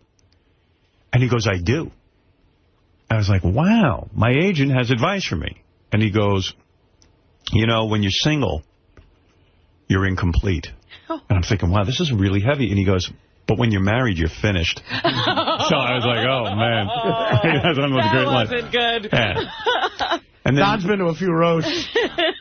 But Terry, the guy who drives me around, you know, because I'm too famous to be driving myself around. That's right. How could you drive? If anyone saw me driving, it would be over. You'd cause accidents. This guy, Terry, he says to me, I get out of my shrink appointment. It's the day before my wedding. He goes, look, I got a full tank of gas. I could have you in Boca in 24 hours. Such optimistic people. Yeah. Terry McGregor. Wouldn't go to Boca. I go somewhere else. Boca. But he goes to Boca because he's a golfer. Oh, okay. Yeah, he's a Boca. Go down to Boca Raton, hit a couple of balls. I could have a great time. The first time I got married at my house with my family, right. He says to me, I got a boat. I can pull up. Oh, he's going to get you out of there one way or the other. He's got all kinds of escape. That's his whole wedding thing. Yeah. He's got a whole escape. I got a boat. I got a car. What do you need? By the way, happy birthday to Artie Lang. We missed his birthday Saturday. I thought about you. I said it's Artie's birthday week. 41. Not a lot of people losing a lot of money on the internet. 41. I was going to say, who expected it? All right. So then, am I doing okay with the wedding talk here, or should we stop? No, it's great. All right. So enjoy. Keep going. Keep going. All right. So then. the next big thing was, I now pronounce you husband and wife. And Beth read her vows. Right. You did not cry. I did not cry, but I thought they were, you know what? They were beautiful. I want to read them. It was hard for me even to concentrate. I loved when she said, we're a team. We're now Team Stern. I love that. Yeah, she wrote some nice stuff. Yeah, sweet. Now she's Beth Stern. She's going around being Beth Stern all over the place. Yeah, and she said, you know what else got me? Because the Tom Arnold had been in here the day before. Right. And you said, you've been married 3 times already. What hasn't worked out for you? He said, none of them had my back. Right. I never got that feeling that you marry because you want somebody to have your back. And Beth said, I have your back. Well, this was the eerie part of writing vows. Beth went in a room to write hers. I went in a room to write mine. And in my vows, I don't know what made me think of this. My friend Pat, I was running with him one day. And he said, you know what I like about marriage? He said, I asked him, like, what's the thing with marriage? And he goes, to me, he goes, I just like knowing that somebody has my back. And this stuck with me. So I came home and I told Beth about it. In fleeting conversation, 2 seconds. In my vows, she hadn't read my vows. I'm writing them. I go, I want to mention my friend Pat, who told me the greatest thing about marriage is, you have your back. And I just want you to know, honey, I have your back. Or something like that. Right. And then, separately, I thought it was really kind of eerie that she wrote in her vows the same thing. The same thing. I just want you to know I have your back. And it struck me because that's what Tom Arnold was saying he never felt when he was in those marriages. Roseanne didn't have his back, but she had his front. Every other side. She had his balls. She had his face. She had everything but his back. Yeah. I don't know. He had her back. Right. He had her back, her front. Yeah. So anyway, it was really beautiful. And then we went, and then we told everyone, let's go eat. And we went into this. Yeah, and that was the thing, because then when you walked out, everybody followed you into the party. Yeah. Well, Beth and I had gone to Le Cirque one night. And we were sitting there when we were trying to think of a wedding. And she said to me, this is such a beautiful room. And she goes, the thing that we love to do is go to dinner. So wouldn't it be nice just to take a bunch of people to dinner? Yeah. And it was the exact meal pretty much that we'd had. Now, I heard on Bubba's show and Adam Carolla's show, they didn't like the food because, it was like, foofy food, shishi. Shishi, gourmet food. Yeah, but I tell you, I think it's the best food around, and it was just delicious. I heard Benji got the vegetarian meal. Good for you. Well, someone wrote, I think it was Richard Christie said, he was at Benji's table, and he said, watching Benji eat his vegetarian meal was like, right here, I got to read the exact quote. He said, it was like, he says, especially the asparagus, it was the funniest thing you ever see. He said, Benji looked like a fat bunny rabbit. So I thought that was great. That's great. My problem with that food is there's never enough of it. I like it. It's just too little. Well, then you load up on bread. I'm sure, a problem, too. By the way, Bubba... for a real, Bubba's heavier than Artie at this point. I know. Am I right, Art? Did you size him up? No, I don't do that normally, but, I was next to him talking to him, and he certainly didn't seem smaller than me. Yeah. I don't know. It was a great night, being surrounded by all the people we work with, people we know in our lives, people who've been good to us on the show. Yeah, it was amazing. I hardly ate because I was running around trying to say hello to everybody. Yeah, and it was, and Artie hardly ate because there wasn't enough food. That's right. And so, I ate everything. He ate everything, and he hardly ate. Every one of my plates was clean. Excellent. So it was kind of this fun night, and then, we're sitting and eating, and Phoebe got up and did 2 songs. They were, of course, serving the food during it. We had nowhere really to perform, but I hope people still enjoyed it. No, that was amazing. And in fact, she was like, she wanted to, she was feeling like she was interrupting people's meals, and people said, no, keep singing. Phoebe got up and did 2 songs, and the 2 songs that she did were, I'm spacing out. I can tell you if you want. Yeah, go ahead. Sam Cooke's song, right? No, it's Everything I Do, I Do It For You, the Bryan Adams song, which was, I wish I had, we got to get Phoebe in just to sing the 2 songs she sang at my wedding. Did you see Darling, You Sent Me? She sent me. You sent me. Is that a Sam Cooke song? That is. It is. Well, he did it, yeah. And the Bryan Adams song, was great. I saw her interviewed, she said it mentions marriage or something in it, so, Mm-hmm.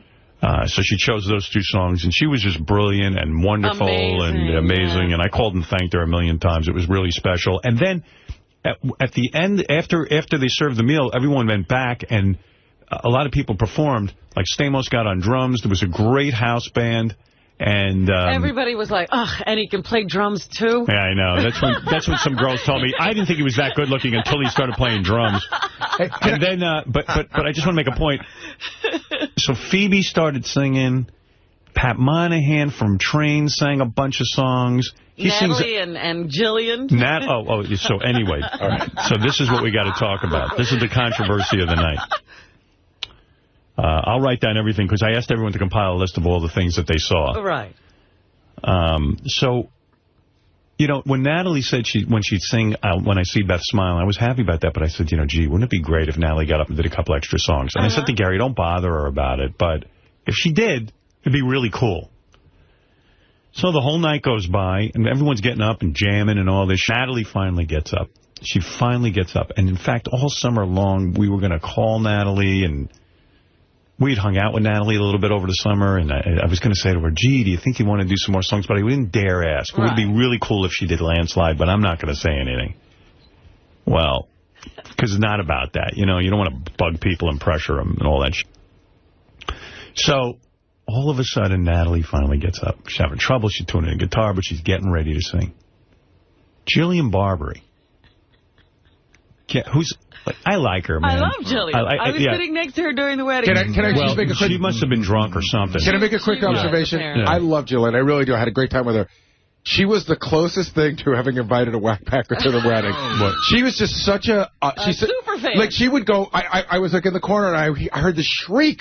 Oh, my God, J.D.! You know, like, everybody she met was exciting to her. She was having a great time. Yeah, she was. Husband's a nice guy, the whole thing. I love Anyway, she goes to Natalie, I'm going to get up and sing. I guess they'd had a discussion, and Jillian said, I'm going to get up and sing with you. Natalie came over at one point, and they got into a conversation, and they realized they were both huge fans, and they bonded over that. Right. But, Artie, were you here for this moment? Okay, so you got to hear this. I would love to have heard Natalie May sing Landslide, but Jillian sang it with her? Hold it. Oh, God. Jillian gets up with her. Oh, God. They finally start singing Landslide. Natalie barely is singing. Oh. Jillian's singing. Jillian is singing. Oh. And everyone's in shock. It was horrible. It was horrible. And I'm sitting there going, I didn't care. But it was such a great wedding. But I was like... I'm glad I left. I would have started drinking. Wind up singing at my wedding. So I realized Natalie Maines, who probably sings that song better than anyone on the planet. One of the best songs including ever. Stevie Nicks or anybody. Right. It's a great tune. She gets up there. And now Jillian is singing at the top of her drunken lungs. You know what? The whole audience started singing, trying to drown her out. This starts happening. And I'm in shock. And I don't know what anyone else is thinking, but I'm thinking like Jillian's going to stop singing at some point and let... Or realize that she's singing with Natalie Maines, she should shut up. Right. So anyway, all of a sudden, the song is over. And she gets off stage and she says to me, gee, do you think it's okay that I sang with Natalie? Do you think maybe the song got ruined? I said, listen, the song did get ruined, but it wasn't your fault. So Natalie wasn't on her game. Trying to make... Did you really? Yeah. Oh, my goodness. So she walks down. Sarah Silverman walks up to me. She pulls me aside and goes, what the f was that? I go, what? She goes, oh, my God, do you believe... Like, Sarah Silverman, if she had had a gun, Jillian would have been... She was insane. I know Jillian's listening to this, too. I know, of course. And probably going nuts and all embarrassed, but it was funny. And but it was a light moment in the whole thing. People were pissed. I mean, there was a lot, and someone else very prominent. Well, I don't think he'll mind me saying this. I don't know. He wouldn't mind. Who are you talking about? I know who it is. I don't think he'd mind. Sharippa? Yeah. He went. Steve Sharippa goes, and Steve and Beth worked together on a show. So he didn't say this to me, but he goes, what the f is this? He goes, this is like karaoke. He goes, I can sing better than her. That's it. I'm leaving. And he walked out of the wedding. I had left before that, but She sent him home? She sent him home. That would have been a highlight of the night, Landslide. Right. And there was like weird stuff going on, too. Sarah and a bunch of people turned to Barbara Walters and go, hey, Barbara, we're going to go outside and smoke some weed. And Barbara Walters goes, without missing a beat, she goes, you know what? Your mother and I are very proud of you. Yeah. She can't be shaken. Yeah, she can't be shaken. It was pretty cool. And then, and by the way, so during the eating part of the wedding, A lot of people made a speech. Ralph made a speech. He was working on this speech for 7 days. He ended up throwing it out. He's out of his mind. Howard, he's so out of his mind. He comes to me and he goes, how much time do I have? I go, like 15 minutes. It's like, what? What? Like, really freaks out. He's got cards and they're scratching all over them. It's like, he was insane. I go, Ralph, you've been working on this for months. You really ruined his night but I mean, by giving him an assignment. But the guy's had months and months, and he's like, how much time do I have? I go, you had 6 months to write these vows. Vows. Sorry. There's a Freudian. That's my wife. Anyway, so... he should have walked you down the aisle and given you away. Artie made a great speech where he incorporated that he had dedicated his book to me, and I was really moved by that. He killed me with that. And thanks, man. That was really beautiful. And no one ever dedicated a book to me like that. I mean, that was really very sweet. And great speech, funny. You know, Artie has no trouble. He roasted a few people? Yeah. People said Artie took it real seriously. They said even during our wedding, he was like busy jotting notes and writing shit down. He was looking at the room. You could tell. Yeah. I didn't know. I didn't know Billy Joel was definitely going to be there, and I had 2 jokes with him in it that I was going to. I said, I'll just do them. But I couldn't. It was the setup of the room helped me because not being able to see him made it easier to do. Yes. Anyway, I was honored that you would let me make a speech, man, and that was... thank you. It was great fun, and my friend Pat made a speech, and then That was from the heart, Pat. Yeah, so this is weird. Chevy Chase got up to make a speech. That was spontaneous. He just got up, He spontaneously got up to make a speech, and he started talking about how... He used to f me in the ass. And you gave me anal warts. And I gave him anal warts and all kinds of stuff. And I'm laughing my ass off. Well, I heard after the wedding, a lot of people were really offended. Really? Yeah, I couldn't believe it. I was just like, I thought it was funny. Did you think it was funny? I thought it was funny. I thought it was really funny. Very funny. I said, I loved it. Yeah, I thanked them. And then someone told me they were offended by what Chevy Chase said. I'm like, hey, I'm thrilled. Chevy Chase is giving me a toast at my wedding. And it's funny. Well, I laugh at everything he does for some reason because of the faces he makes. He kept throwing. He was at my table sitting across from me, and every once in a while I'd get hit with something. And I look up, and it would be him laughing like he just likes goofing around. Yeah, he's having fun. He hit me with a napkin, a pedophore. It's different when if it was Ronnie doing it. You throw him out. Yeah, you'd get upset, and he'd be removed. Hey, by the way, I got to say, Ronnie Mund is, first of all, I went up to him, I go, you having a good time? He goes, I'm not drinking, I'm not doing anything. He was making sure to tell everybody he was not having a good time. Yeah, so, hey, Bubba called Chevy Chase a dick on the Howard wedding page in white. Really? Let me see. The Howard wedding page? Oh, yeah, you mean it's on tape somewhere? Yeah, let's see, Love Sponge, wedding recap. Let me see why. What happened? Did they get into words? I don't know. Maybe he was offended by the speech. See, he might have been offended by it. Bubba, offended? Bubba loves you so much that he might have been offended by it. I gave Bubba a big hug. I told him to come dance with me. He wouldn't dance with me. Bubba didn't move. Yeah, Bubba doesn't like activity anymore. I would say, come on, Bubba, dance with me. And Brent was there. I was looking to hang out with them all night. I couldn't find him and Heather anywhere. You know who's some Pharrell? Really? Scotty Pharrell. You was on the dance floor. I was dancing with him. He's got moves. And he goes like this. Wow. I know, he does poses. He poses. What do they call it? Voguing. Yeah. Pharrell's caught up in voguing. Like, I'm looking over, I go, man, look at Pharrell voguing. He does. He's great. He makes real big statements when he dances. He moves around. By the way, did Heather look great or what? Heather looks great. Now, here's someone wrote down, I didn't pick up on any of this. Got to sit with Bubba all night. Well, apparently you don't have to sit with Bubba all night. Here's one. I asked people to write down their thoughts about the wedding, and here is something someone wrote. Everyone was wondering, not me, by the way, because I didn't focus on one person. I just walked around to a bunch of different people. Everyone was wondering whether or not Bubba and his wife are separated. They barely spoke, if at all, at the wedding that people observed, and Heather did not sit next to him at the table. Brent's wife sat between them. Really? Because I saw Heather sitting on his lap the one time I did see him. Yeah, I didn't detect any rift. I talked to Bubba and her by the bar. They seemed very happy. I don't know. Yeah, I saw them coming in. They were together. I wish you could have seen Spice. Jimmy Kimmel did it's like a little speech. He did like the intro to the wedding, like a little. Oh my God! Said Spice. a few words. It was funny. I know that I'm not going to be. There was no cameras or no audio recording devices allowed. I'm sure Howard may play it when he gets back from vacation. Oh, my God. Funnier than hell. The funniest Artie's was great. Yeah, Artie was really The only guy that was a real asshole that I thought brought the whole wedding down was Chevy Chase.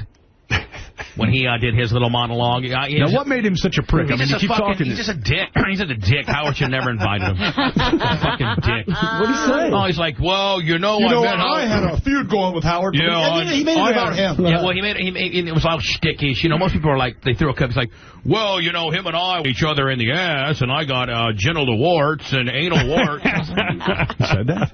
Yeah. It wasn't funny. It wasn't good. It was like he was trying to outshock. Hold on. You have to understand the room. You got a bunch of people in the entertainment business, and you got the most shocking air personality in the history of our world, since Marconi invented this deal. You're not going to say anything in that room that's going to shock any of us. Right. We've done and said it all. It's better just to go up there, a couple little zingers. And be sincere. And a couple little zingers. Yeah, like Artie did great, I thought. Oh, Artie did real good. So anyway, because Artie gets it. Artie wasn't shocking. He was just funny. Yeah, he was. Artie was good. Artie, you coming out smelling like a rose? Everybody loved you. Yeah. Didn't love Chevy. Yeah, hey, by the way, you know what? I want to get back to talking about the wedding, but Christian Slater is here. I want to say hi to him. So I got to take a break. But I got to say, Brent and Amanda, what a lovely couple they are, too. I love Amanda. She's Brent's a great guy. Great girl, and he's a great guy. Yeah, they're all very nice people. It's fun to be in business with them. I got a couple more things to tell you, but we'll have to get back to it, I guess. We got to interrupt for Christian Slater. We got to interrupt for Christian Slater, and also... Is he A-list? Because apparently we don't get those. I read that in the paper. I don't get A-list. I love Christian Slater. I've always been a big fan of... I think he's incredibly talented. He's a unique type of actor. Great. Christian's here. I'm going to talk to him about his new series. He's out promoting it. It's still got a 4-star review in the Post, so he must be happy about that. Oh, that's a series he's doing. Yeah, he's doing a series. He plays a guy who's got an alter ego that he doesn't know about, and then all of a sudden they start to know about each other, and they're completely different. Oh, cool. Also, for real fans of the show, super fans, what is it? Christian has to leave I think 7:35. All right, okay. I'm moving as fast as I can move, my friend. Also, today, big day, later on in the show, my parents, Robin, Ralph, and my wife. I didn't bone up. Are all coming in. I should have studied. To see who knows Howard best. $5,000 prize. Ooh. What? Yeah. We don't need $5,000. Give it to charity. Yeah. We were saying probably, my parents would keep the dough. You would probably give it to charity. Beth would give it to charity. And Ralph is going to hold. And Ralph is the other competitor. Ralph's going to keep it. You know what? He might be the charity we have to give it to. He's going to probably buy Apple stock. He calls me up with a stock tip. He called me and said the same thing. And I'm glad I didn't take it because I think the next day it dropped. I don't know. He goes, listen, I know I'm going to give you a tip. I've been watching Apple. I think it's a great company. And I just went out and bought stock because it dropped because of the terrible stock market crisis. So he's saying, bye. He probably bought 5 shares. Right. He goes, and I made $9 in one day. So I said, I'm not taking stock tips from Ralph. Maybe he knows something, but I don't know. This is a guy who bets on sports teams because of the uniform. You'll sit this one out. So we're going to play Who Knows Howard Better later, and more weddings. I got a wedding stuff to tell you about. And so much more. So let me, I'll coordinate this thing. I can do it. I can do this. I've been doing it a long time. Just give me a chance. And we'll be back right after these words of Christian Slater. Yeah, baby. All right, we're here. We're live. We're doing our thing. What do you think is here? I think that Sal, on some areas, can be bright, and in some areas, I think Sal lacks common sense. So that's your way of sugarcoating. No, I think in some ways I don't think Sal's stupid. I think Sal lacks book smarts, and I think he lacks common sense. On the other hand, I think sometimes he's sort of a little street smart. He's sharp in some other areas, so I don't completely discount him. But sometimes he doesn't think things through. He's brilliant at making some of those calls. That's right. Yeah, absolutely. I think I said that I think Sal is reasonably intelligent. But so maybe I should say Ronnie doesn't show or sound very intelligent, but he can drive very well. Okay. I mean, I don't know. I made a comment and he got angry and. But do you see why Ronnie would find that comment insulting? I would say that you'd be stupid for being surprised that he's mad that you called him stupid. No, I mean my point is that everyone here has called me stupid, and Howard has basically said that he's not. Stupid is a strong word, and maybe that's the problem. I shouldn't be saying stupid because I don't think he's stupid. But if we had to take an SAT test, let's say we all had to go in and my money's not going on him. That's it. So he's not strong academically in your eyes. What do you think? I'm just stating what you said. I'm not sure how I feel right now. What do you think? You're not sure how you feel because you're backpedaling on what you said before. Well, that's really what I meant. I just mean that Ronnie's a great guy. And like he said, he's successful in business. So did you feel bad saying that about Ronnie? Because it heated up pretty quickly between you two. Well, I felt bad that he got so upset. I mean, I thought his skin was a little thicker. That I always think I'm always surprised when anyone here gets upset because of all the. But you get upset. That goes on. I do when it's 5-on-1 sort of thing. That's no, you get if somebody takes a shot at you, it upsets you sometimes. Not really, go ahead. I'm not looking to fight with you. But who do you think here? Have you ever met anybody like that's borderline stupid? Like some of the whack packers? No, because I think it's a funny phrase. Like where would you put Miss Howard Stern? I've never really. I don't speak to a lot of the guests, so I don't really. But my interaction from what they, I think Miss Howard Stern is probably borderline stupid. I think is Beetlejuice officially retarded? Because if not, he's definitely stupid. You really have to ask that question? Well, I don't know. What is there a clinical term? And how do you? I don't know what the clinical term is. But if you ask somebody to spell red 3 times and they spell 3 different ways, I'm going to go with whatever that phrase is. Then he's flat out retarded. Steve in Pennsylvania, you're on the wrap-up show. High pitch Eric seems very stupid. Hello. Hey, Steve. Hey, Steve Carnathan, I'm a big fan. Hey, listen, DePace, you're just a backpedaling asshole, first of all. Shut up. And you're second of all, Ronnie runs his business, and he runs it better than obviously you did. I don't run Ronnie's business. No, Ronnie runs his own. He's a hell of a lot more successful than you are. You're just a typical politician, backpedaling asshole. I'm not a politician. What? Now, Scott, did you think it was fair for Howard to be upset at Ronnie in the way he behaved out in Vegas? Do you think Ronnie's representing the show? I mean, listen, Ronnie's his own guy. If he's going to say that this is Ronnie from the Howard Stern show, I could see Howard's point. But, I mean, it's a Howard TV event. He's saying Howard TV up there. I don't know. I'd be curious to talk to some of the people. Do they think are they getting some part of the Howard Stern show? Or they think it's going to be a big comedy show? Or if they go expecting to hear some guy just yell at them the whole time, well, then they deserve it. Gary, what do you think? Should Howard be upset by this? He said he doesn't want to associate himself with that kind of guy. The thing is, I think that Ronnie's sort of getting mixed signals because Ronnie hasn't really changed too much. He's always sort of been like that. I think that Howard's perception of how he'd like to be received by the audience might be changing a little, which he's totally entitled to, by the way. And so maybe one day he wasn't paying attention. One day he woke up and somebody sent him the tape. It's like, oh my God, that's who's out there representing me. I'm not sure that I'm crazy about that anymore. So you think Howard has changed, not Ronnie? Yeah, to some degree, and I think that's perfectly fine for somebody to change. Just so everyone knows, that is the guy that shows up at all the parties that we have. But if you go to dinner with Ronnie, or if you just hang out with Ronnie, that's not the guy you hang out with. No, because normally that's before that guy comes out. When he gets a little drunk, then suddenly forget about it. All right, Ted, let's take a break. We'll try and get Ronnie down here to refute some of what Scott said, calling him borderline stupid. Ronnie just joined us, and Ronnie, we were talking to Scott about him calling you borderline stupid.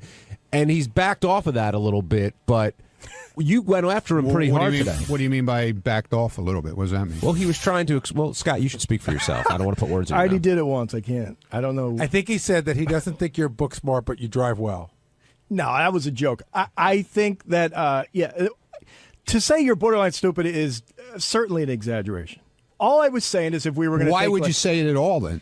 They asked me the question. Who is rank everyone around here. And I had just got done hearing you do your poem, and I didn't think it sounded very good. You just got done hearing me do my poem. You had just said you had I did my poem at the Christmas party. That was December 15th. Yeah, the first one. The first poem about the winter. It's cold. Okay. You had just heard that? You just said it on the air. And that what? You're getting caught up. What we played was taped about a month ago with DePace as well. So he's saying when he was interviewed, he heard you it was a day or two after he heard you do your poem. Oh, okay. But Scott said, if you took the SAT, he doesn't think you do very well. As well as most. Can I ask you a question? What at this point in my life? What does that matter now? Yeah, I know. I agree with you. Same thing with an IQ test. What is that going to do for me? I agree with you. 100%. And what did it do for you, except to find out that Will is smarter than you? That's debatable. He passed it. He got a higher score, didn't he? Still don't know how he did it. I don't know, man. Really? I know it bothered him. You can't get over the fact that he may be smarter than you? No, it bothered him badly, man. There was that whole news story. Which turned out not to be true. Well, I don't know. Do you think Will cheated and that's why he got more than you? Look, I know he called me the day before he took it in a panic. We all did. We were all. I called Howard in a panic the day. We all were in a panic, except for you. And he called me in a panic, wanting to know everything about the test. And then he did a lot of research on it. I don't know. Look, he's a smart guy. I never said he wasn't. I just, the 131. You can't just say he scored better than you on the IQ test. I told you, it bothers him to no end. Wow. And that's your friend. Maybe. All right, he probably did get the one. I don't know. Is there anyone here you feel is smarter than you?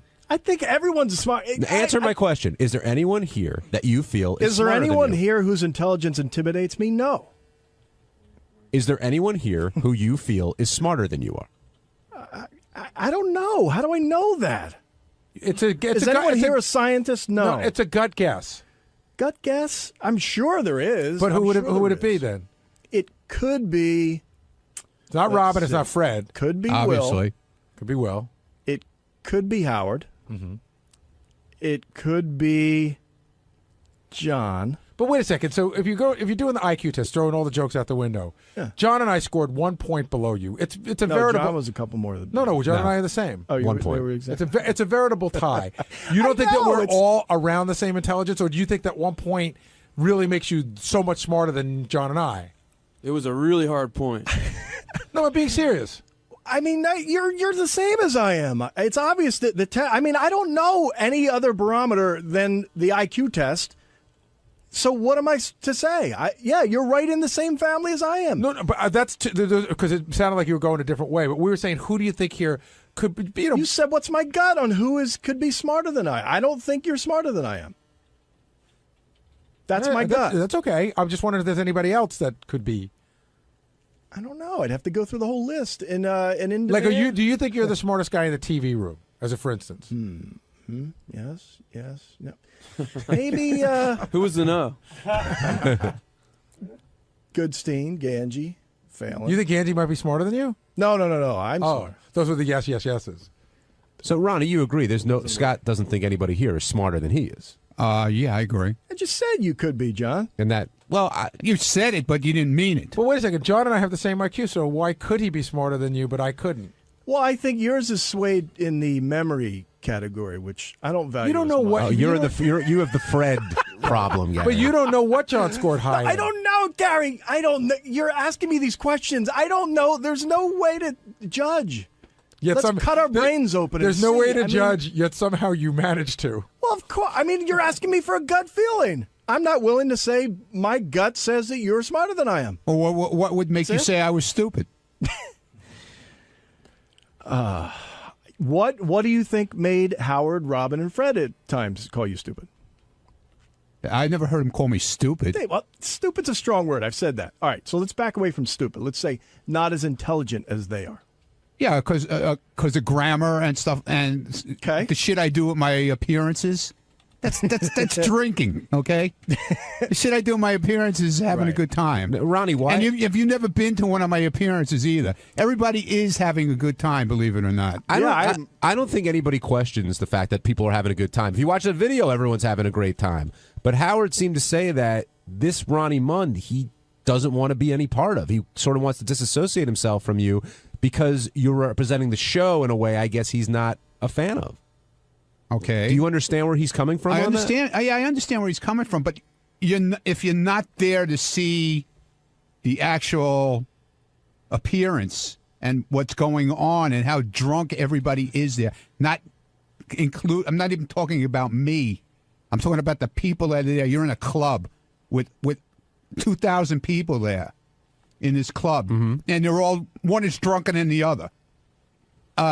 It's everybody's having a good time. That's all it is. Yeah, I don't see people coming to a strip club and going, this is disturbing. Nobody was insulted. I could tell you that. Do you feel I didn't insult anybody, I promise you. Well, do you feel when you do these appearances, you're sort of giving the people what they want, like what they come for? I think so, because it's a wild party is what it was. This wasn't a strip club. It was Lavo. It's a club. It's a club. One of the biggest clubs in Vegas. Yeah. Gary, when we have parties and Ronnie starts in with his yelling, what do you think of that? I'm amused. You're amused. Yeah, I don't go, oh, there's dumbass Ronnie. I think I'm amused. I think it's funny. I've known him for a long time. Sometimes it goes on a little long. I haven't been to a lot of those. Like the last time I really witnessed Ronnie genuinely out of control for any length of time, it was like 6 or 7 years ago. It was that Valentine's Day party. Yeah, that was like really bad. See, and that's fun. But then that was like he was drunk at 8 o'clock, 9 o'clock, 11 o'clock, and 2 o'clock. When everyone else starts jumping in, like Phelan starts yelling, and it becomes just a shout fest for no reason. I just want to stick a fork in my. No, I get that. You know, like. But Howard feels that Ronnie's reflecting poorly on him. Like Ronnie is a reflection of his persona and who Howard is. I guess it depends on how he's billed. You know, if he's billed Ronnie from Howard Stern show, then maybe that could. But if everyone's actually, this time I was billed as Ronnie from Howard TV. Right. Yeah, you seem Howard. You think Howard TV bears some of the responsibility here, Ronnie? Well, I don't. What, for me yelling? Like, are they encouraging you to do more of that, or are you doing that on your own? No, I think listen. Howard TV loves it. Okay, for the mere fact that they get content out of it. Mm-hmm. You know, they get a TV show, behind the scenes show, whatever. Is that in your head when you're up there? No, not at all. Not at all. It's just I'm having fun. Everybody was having fun, and I have to. And the girls were having a blast on stage dancing. They were most of them were high as a kite. You know, they not drunk. Not right. I don't know if high as a kite, but they were having a great time dancing. They wanted to win. You know, the girl who won was thrilled. You know, and I take it back. Ronnie, I hate to keep bringing up bad times. It wasn't They're not bad times to me. It wasn't the Valentine's Day thing. It was Bubba's wedding. Well, the last time that was a bad time to me. That was really the last time. That I remember when the night ended, and I went back to my hotel room, and I sat there by myself, and I said, I am definitely fucked here. What are your two egos again? I knew it. What is it? It's Ron and... Ronald. Oh, Ronald. So you should try doing one of these events as the nice guy. What's that guy, Ron? Yeah, nobody wants to come and see that. Me then. Let's have some respect for the women. They're not paying to see Ronald. They're and paying I to see didn't call Ronnie. the girl a shit ass. I'm telling it was chit. I didn't say shits. I said chicks. John in Long Island, you're on the wrap-up show. How you doing, John? Hey, guys. How you doing? Good. I just kind of want to defend Scott here a little bit, which is kind of strange for me because I seem to never agree with him. Okay. Thank you. But Scott, I think he's kind of right. I know these are co-workers of yours, and it's very hard to call somebody that you work with stupid. But all the fans even know it's funny for the show to hear, you know, like Ronnie's poetry and that whole thing where they were going to give Ronnie another show, and they called it More Ronnie, and he didn't even get the joke for a week. He is kind of... I forgot about that. Yeah, it's kind of... No, I got the joke. I said it right away. Moron. I said... It took a while to get it. Someone had to explain it to you, and you came in and confronted Howard a day or two later and said, you guys are making fun of me behind my back. But, I mean, it's funny, but I think he put the wrong one lowest. I think Sal is definitely the lowest. He can't even pick out the U.S. on a map. You know? He's just not educated. There's a difference. Yeah, well, that is kind of... I mean, you go through... if you graduate high school and you don't pick up some of the material, that is kind of stupid, don't you think? Stupid of the school to give him a diploma. And Sal gets very insulted if anybody calls him stupid. That's his Achilles heel. If you say Sal's stupid, it's very upsetting to him. But he's right. And Sal's move is, what do I need to know where Florida is? What am I going to use it in my daily life? Right. I get on a plane, they take me there. What the fuck do I have to pick it on a map? All right, thanks for calling in, John. So are you two okay now? I apologize to Ronnie. Yeah, which I know took a lot for Scott to apologize to somebody. Did you think it was a sincere apology? Yeah, I do. I really do. Yeah, I thought it was very sincere because I heard from little flies on the wall that he was upset about the whole thing after it went down. Really?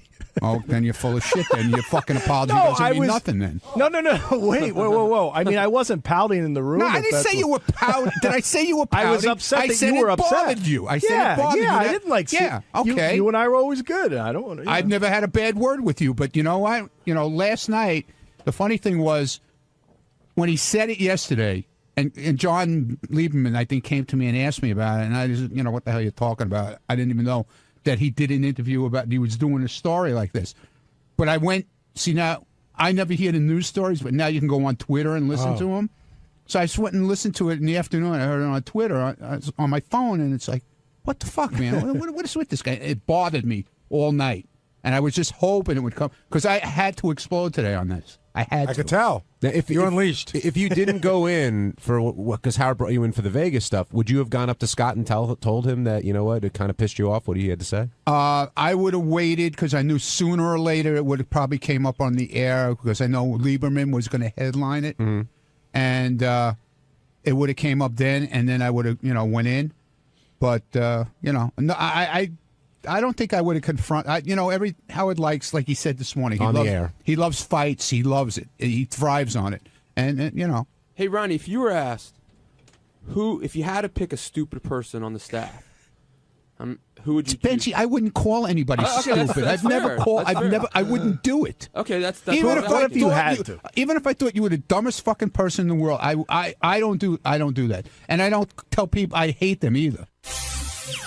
Hi, I'm Scott the Engineer, and on Wednesday's wrap-up show, the subject came up of me screwing something up. I deleted some important material Howard was trying to play. I went in, I admitted it, and eventually he got mad but apologized, so check it out.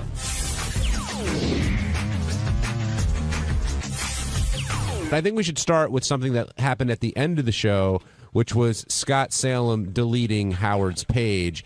And the way Howard handled it, because you heard the anger, he yelled at Scott, he was all pissed off, and then a caller called in, and 10 minutes later he's apologizing for the way he treated Scott. But that's just a screw-up, Gary, that I was surprised. I thought it was going to go on for longer, and I wonder if Scott's heard the last of it. It would have gone on for longer 15 years ago. I felt for Scott, and I felt for Howard. First of all, I need to explain to folks that all the pages that we have, the Gary page 1, JD page 2, all that stuff, as the show goes on, we play Howard all these bits, and Howard takes the best of these bits and he pulls them over to, it's called the cart rack, but I call it the on-deck circle. And Howard moves things around. He's like, okay, I'm going to play this and this and this, and this is the order. And so to go back and recreate that is near impossible because I gave him so much stuff this morning, I'm not positive I remember what was on his pages, and I don't always see what he pulls over. So Howard's like, and it's not just for today. If we didn't get to it today, it's waiting for him on Monday, and he constantly recreates that page. So I felt for him that went away. Hey, there goes Tom Green. What's up, man? I felt really bad for him that went away, but I felt really bad for Scott, too, because it's an honest mistake. Yeah, and Scott said that. He said, I hit the wrong button, I made a mistake, but for it to happen at that point in the show, the way Howard was feeling, it's just not good. It would have been worse if it happened at the beginning of the show because we would have lost. Howard at least got to play a bunch of the stuff that was on there. Right. But it's not good for anybody involved. But when I sit in there, I think of the days when I was under fire like that where I know I fucked up. And there's nothing you can say or do. You fucked up and you just have to sit there and take it, and you just don't know when it's going to end. But aren't you better off just copping to it as Scott did, not pretending there was some weird thing that happened or a glitch? Or it just absolutely. But sometimes that's worse because you're copping to it. And you're like, I know, man, I fucked up. I'm so sorry, and he just doesn't care. What else can you do? You just have, it's like you're getting the shit kicked out of you, and you put your hands over your face and keep taking the punches until it stops. And Scott took it, but the bowling thing came up again. And when Howard starts hitting you with that, you wonder, what subtext is going on. And again, I used to take that all the time. It could be like I would fuck something up, and Howard would bring up an appearance I did a month ago. Oh, well, maybe you weren't at the car show a month ago. Maybe you'd get this shit right. And I was like, and so he grabs whatever weapons he can. Yeah, and then you're thinking, is it on his mind still? And then it starts playing games in your head. Well, Jason and I had this interesting conversation. I guess the reason why I'm so sensitive to the whole Scott thing is because I said to Jason, I remember those days. And Jason said, I said it would really hurt. And he said, well, but after when you went to break, Howard said I was just kidding around. I go, never. And Jason goes, God, as a listener, I just always assumed that you and Howard had this thing. And I go, no, we just sort of moved on. It was sort of unspoken, except sometimes I didn't know whether he was still mad or not. Did you ever get an apology like that, like Scott got today? That quickly? Yeah, but all more recently. I think so, but I'd say 90% of the time I didn't. 95% of the time I didn't. And I wonder with Scott and the dates, I know he's doing the block party and the bowling and stuff like that. Does he think twice about doing it, or is Scott just so beaten down he takes it and he moves on because he knows eventually it's going to pass?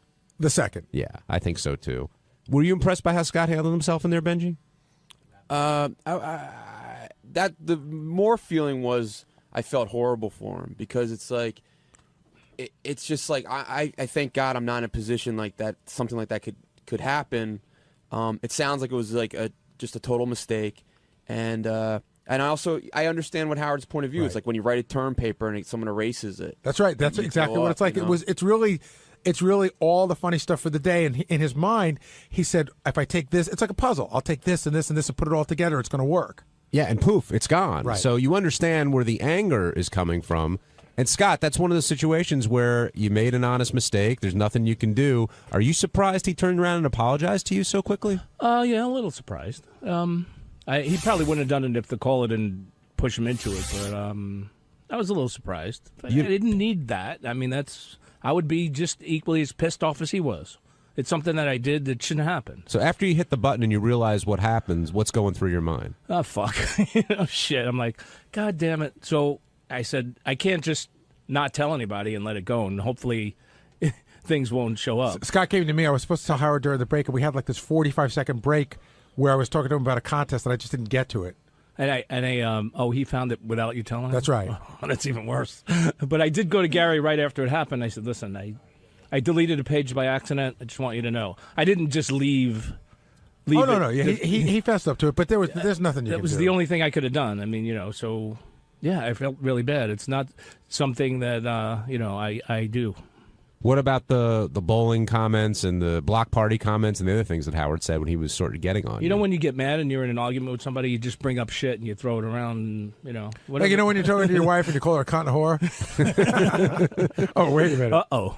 No, but that's almost what it's like. It's like all bets are off. Yeah.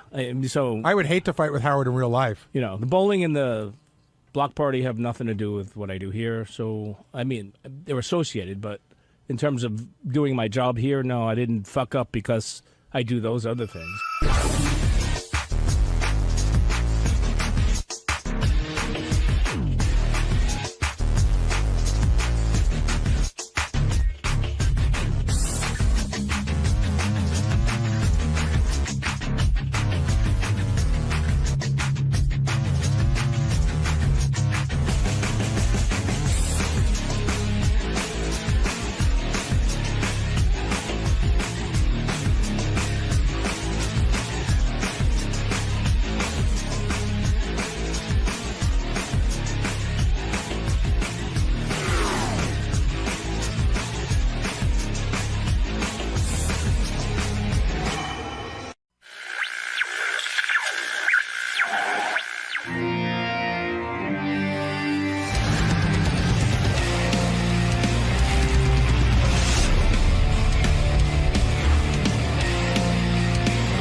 We have a hit TV show lady here, Chelsea Handler. We're going to bring her in. Oh, one of those hit TV show ladies. That's right. Something wrong with that? No.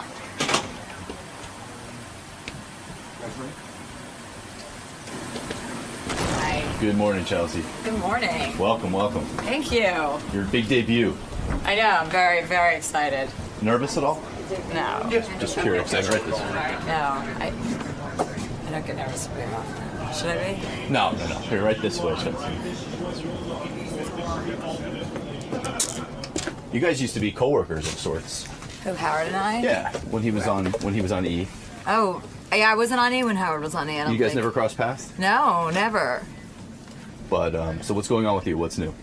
Well, I'm here. Mm-hmm. I'm in New York. I woke up about 30 minutes ago. That's got to be tough for a West Coast-based person like yourself. It is. It's very tough. I was wondering how he does this job every day. It's something that would not be good for me. I'm not a morning person. I don't think he is either, but... I don't think anyone's really a morning person, except for babies. I don't think 4 in the morning is really... Yeah, you're right. Isn't good for anyone except for... But it feels good to have a camera 3 inches away from my face. I know. I was hoping I'd get even closer to you. Would you like to go inside me? Yes. Good morning. Good morning. All right, I'll leave you alone, Chelsea. Good luck. Thanks. I watched the first 2 episodes of her TV show, the sitcom. It's actually pretty good. Is it? So the show is based on her books, her life in the 20s when she was sleeping around like a maniac. Those books sold insane numbers. Insane numbers means what? A lot of books. At one point, she had 3 books. They were 1, 2, 3 on New York. You got it, my friend. She's dated 50 Cent for briefly. He did some stuff on her show too. She was in a Twitter feud with Nick Cannon. She said she discovered masturbation in 3rd grade. She's a big drinker. She got a DUI when she was 21, but she's proud. She has Belvedere as one of her sponsors.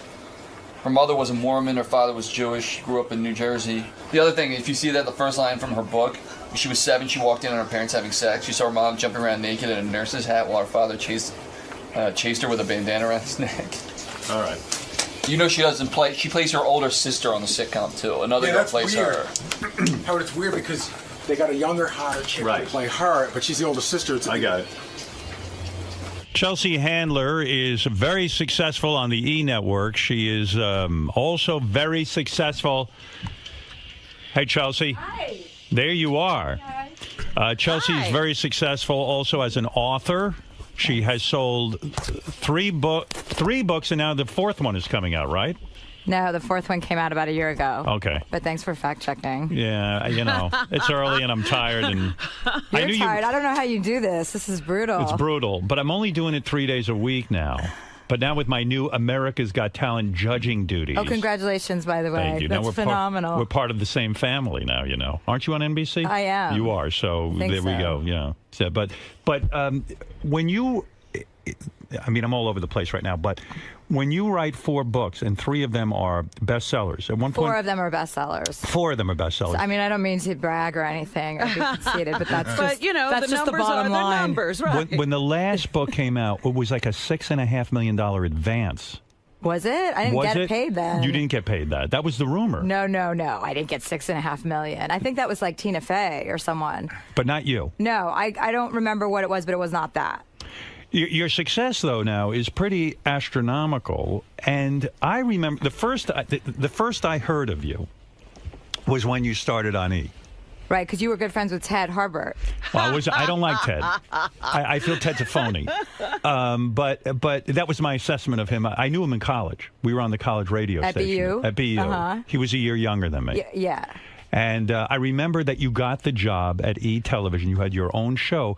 But the thing was, I had heard that you were dating Ted at the same time. So I assumed, he's throwing his girlfriend on television. Right. So when you do that, when you go on, so everyone was against you, I'd imagine. True? I mean, did you have that Everyone feeling? except for Ted. Right. Ted was your champion. You broke up with him a long time ago. Yeah, I got really, yes. Are you still friends with him? Well, I wouldn't call us friends. I mean, we email, I'm in the city, so I emailed him. He emailed me a question about something, and I emailed him back. Kind of, my friends and I were sitting around saying, wouldn't it be funny if we called Ted and had him meet us for drinks? Why is that funny? Just because Ted is, Ted.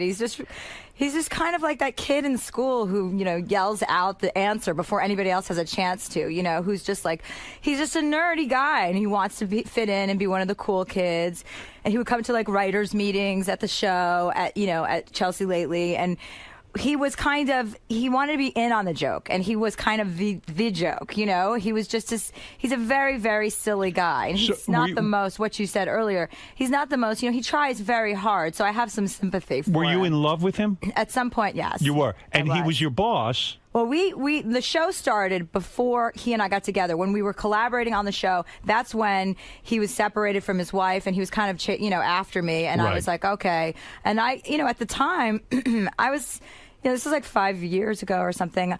I thought there was something kind of interesting about him. He's very smart. Right. He knew a lot about TV, And then I moved in with him, and I was like, oh, my God, I'm going to fucking kill this guy. So, Is that what killed the relationship? Because you were working together, he was your boss, then he moves in, and you need your space. Well, yeah, I would come home from work. I would do my show. And I would come home from work, and he's like, do you want to watch your show? And I'd be like, no, I just came from my show. Like, I don't want to watch myself on television. So that kills the relationship. Does that always kill a relationship for you when a guy moves in?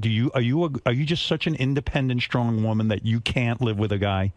I would probably say that that's true. I mean, he's the only man I've ever lived with, and I don't think it's very hard to live with someone. I live with my brother and a lesbian from Dallas right now in Los Angeles. I like people in my house, but I don't necessarily want somebody in my room all the time. So you're one of those people, like people might think you're a loner, but you're actually a people addict. You need someone around all the time. Yeah. But probably. you try to act like you're independent. Yeah, but not a relationship. No, I like relationships. I like short-term relationships mostly, or long-distance relationships under the right circumstances. You know, but I come from a big family, so I like to have everybody around me. I like people to know they're there. If you want to interact, you can walk downstairs, you know, do whatever. Or if you want to go upstairs and be alone, you can do either. I definitely don't like to be alone in a big house. Freedom is a big deal for you then. Is it freedom? I like to fly around, do whatever I want, bring my friend. I always bring a lot of people What is it that with you me. do that you have to do that a guy could hold you back from doing? Masturbate. I masturbate all day long. Do you? No, I don't, actually. Right. I never masturbate, actually. You used to masturbate a lot when you were younger, Yeah, right? I did. Before I knew what I was doing was masturbating. Right. And But that was on a playground, so it was totally legal. And when you masturbated, what did you think about? Would you think about guys you wanted to have sex with or guys you had had sex with? No, I was 8, so I wasn't having sex. No, you were masturbating when you were older. No. I had a thing. I had a thing, like, you know, on the play. When you're a little girl and you discover, like, you're riding on the monkey bars, and then all of a sudden the bell rings, and you're like, right. I can't go back to class. It's not even about sex. It's just about that sensation. The release. Yes. But as a teenager, you didn't masturbate? No. I kind of always thought masturbating was just like, I don't want to sit around like jerking off. I thought it was a waste of time, and I figure if I'm going to have sex with a guy, I'll have sex with a guy. Were you popular? You're very pretty. Were you popular in high school? Because as a comedian, I would think, you know, it's sort of a fine line. Like, you've got to be a hard ass, you got to be this and that and the other thing, and at the same time, you were the pretty girl. And everyone would say, well, pretty girls can't be funny. Well, I was a little chunky. I wasn't fat or anything, but I definitely wasn't popular. I would go in and out of groups. Like, I would be in, like, the popular group, and then I would do something, and they would all hate me. And then I would go into, like, you know, the less popular girls, and then somehow I would piss them off, and then I'd, like, just switch schools. But you make it seem like you were out of control. Like, you were proud of the fact that you had a DUI when you were 21 years old. Like, I wasn't proud of it. I just wasn't lying about it. Right. You were up front. I'm a big proponent of just say what your shortcomings are and be honest about who you are. As long as you're honest, then nobody can ever say, oh, you fucking lied to me. I'm like, listen, any guy I date, it's like, well, I want to know about your history. It's like, well, it's in the book. You know, I talk about it very openly. It's liberating, isn't it? I think so. Yeah. I don't like liars at all. You are who you are. But sometimes when you admit something in a book, and then someone brings it up, like in an interview, or your friends bring it up, and all of a sudden you oh, shut up. I don't want anyone to know that. I've written things in my books that I go, oh, fuck, why did I write that? Because then it's out there. I guess I was in some sort of la-la land where I thought, no one will ever bring this up to me, you know? Like, it'll all be quiet. I'll never have children one day, this kind of thing. Right. And then it all bites you in the ass, doesn't it? Well, that's why I'm not going to have any children. Right. You know that for a fact. Yeah, I got my tubes tied on the way here this morning. Perfect. I knew it. You looked a little... You're the perfect girl. Where'd you grow up? In Boston? Livingston, New Jersey. Oh, Livingston, New Jersey. And you're growing up, and you're in the in crowd, you're out of the in crowd, but men play an essential role in your life? Are you always the girl with a boyfriend? No, I mean, I have relationships, and then I take nice long breaks in between. Like when Ted and I lived together for 4 years, and I literally woke up one morning, and I hadn't been drinking for like 2 weeks because I was getting ready for this Shape cover photo shoot, like with that magazine. And I hadn't been drinking. And so my mind was like, I was almost hallucinating because I drink on a regular basis. And I was... So you had like the DTs? So, no, but I was just so clear-headed. You know when you don't drink for a while, you're just like... Reality looks kind of weird. Oh my God, wait, what the hell am I doing? And I literally woke up and I looked at Ted. I'm like, I gotta go. I'm like, I'm taking the dog and I'm moving out. I go, this is it. That was the breakup. Yeah, that was it. And he was like, Chelsea, you know... He's like, you haven't been drinking in 2 weeks. You're not thinking clearly. You need to drink. So do you really drink that much? No, I just drink. I don't get drunk very often, but I do drink regularly. Like, what does I don't that drink mean? Monday. Like, I won't drink usually if I'm working on my show, you know, which is almost every week. I don't drink like Monday through Wednesday. And then Thursday and Friday and Saturday I'll drink. And then Sunday I start again, no drinking. What are you drinking vodka? Are you drinking... Vodka mostly. Do you drink wine or something? Sometimes I have a glass of wine. If I'm just going to dinner and I'm not like going out, I'll just have a glass of wine. And when you're drinking vodka, I mean, are you drinking a couple of drinks a night? Yeah. And do you think there's a problem? No. You don't? You don't think you're an alcoholic? No, I don't have an alcoholic's personality, no. I've never really worried about that. Have you ever been tested for, like I went to For some... AIDS? No, well, that, of course. No, I just don't want to know. Do you make these guys wear a rubber when they bang you? I make everybody give me an AIDS test whenever I start a relationship. You do? And yes, I use protection as most of the time. I met you this summer. You were going out with a guy. I guess that's ended. I'm not sure. Yeah, that's over. That's over. You were going out with him. He doesn't wear a rubber when he bangs you? We didn't have sex. We were just seeing each other for 9 months. We just kissed. Is that it? No, come on. When a No, guy... we had protected sex. You did? Yes. But why would you think that we wouldn't? Because you give him the AIDS test. And then sort of he's clean, I guess, of all diseases, and you are. But I don't want to get pregnant either. Right. So, and I'm not on the pill. And you would never take the pill. No. Because why should you put chemicals in your body? Well, right. I already drink all the time. I don't need the pill on me. Right. Like, I have enough stuff. So it seems to me there's a weird dichotomy here. You want to be healthy. You want to get in shape for like a magazine cover. But at the same point, you're like, fuck it. I'm going to drink and I don't care about calories and all that other stuff. Do you care about your appearance? Oh, yeah. But here's the thing. I mean, I feel like, I feel like when you work really hard, you're allowed license to also play really hard, and I play very responsibly. I'm not running around at these clubs falling down like Paris Hilton. I don't operate like that. Right. I'm at home most of the time, or I'm at my friends' houses, or I'm at a dinner. It's kind of a more civilized. It's not like I'm 25 anymore. I'm 36, so I work out every day. I do Pilates every day, but when I want to drink, I drink. I don't make myself crazy. And when you and I have this dilemma too. When you start to get famous and you're accepted by show business, so to speak, you've got the sitcom now going on, and the TV show is doing well, and the books are doing well, and you're making a lot of money. So people want to be friends with you, like a Jennifer Aniston. I know you're close to her, and there's some other, I don't know who else, like Reese Witherspoon, I've heard you mention with. All of a sudden, do you start to worry, I can't be so honest about them. I can't be honest about show business and the people because you're known for making fun of all these people. There's that weird thing where you start going to all these parties and then you worry about walking in the room and people are going to go like, oh, there's that bitch who made fun of me, Well, that happens. I mean. Do you get yelled at? No one yells at me. I think, I mean, that would be really funny, though.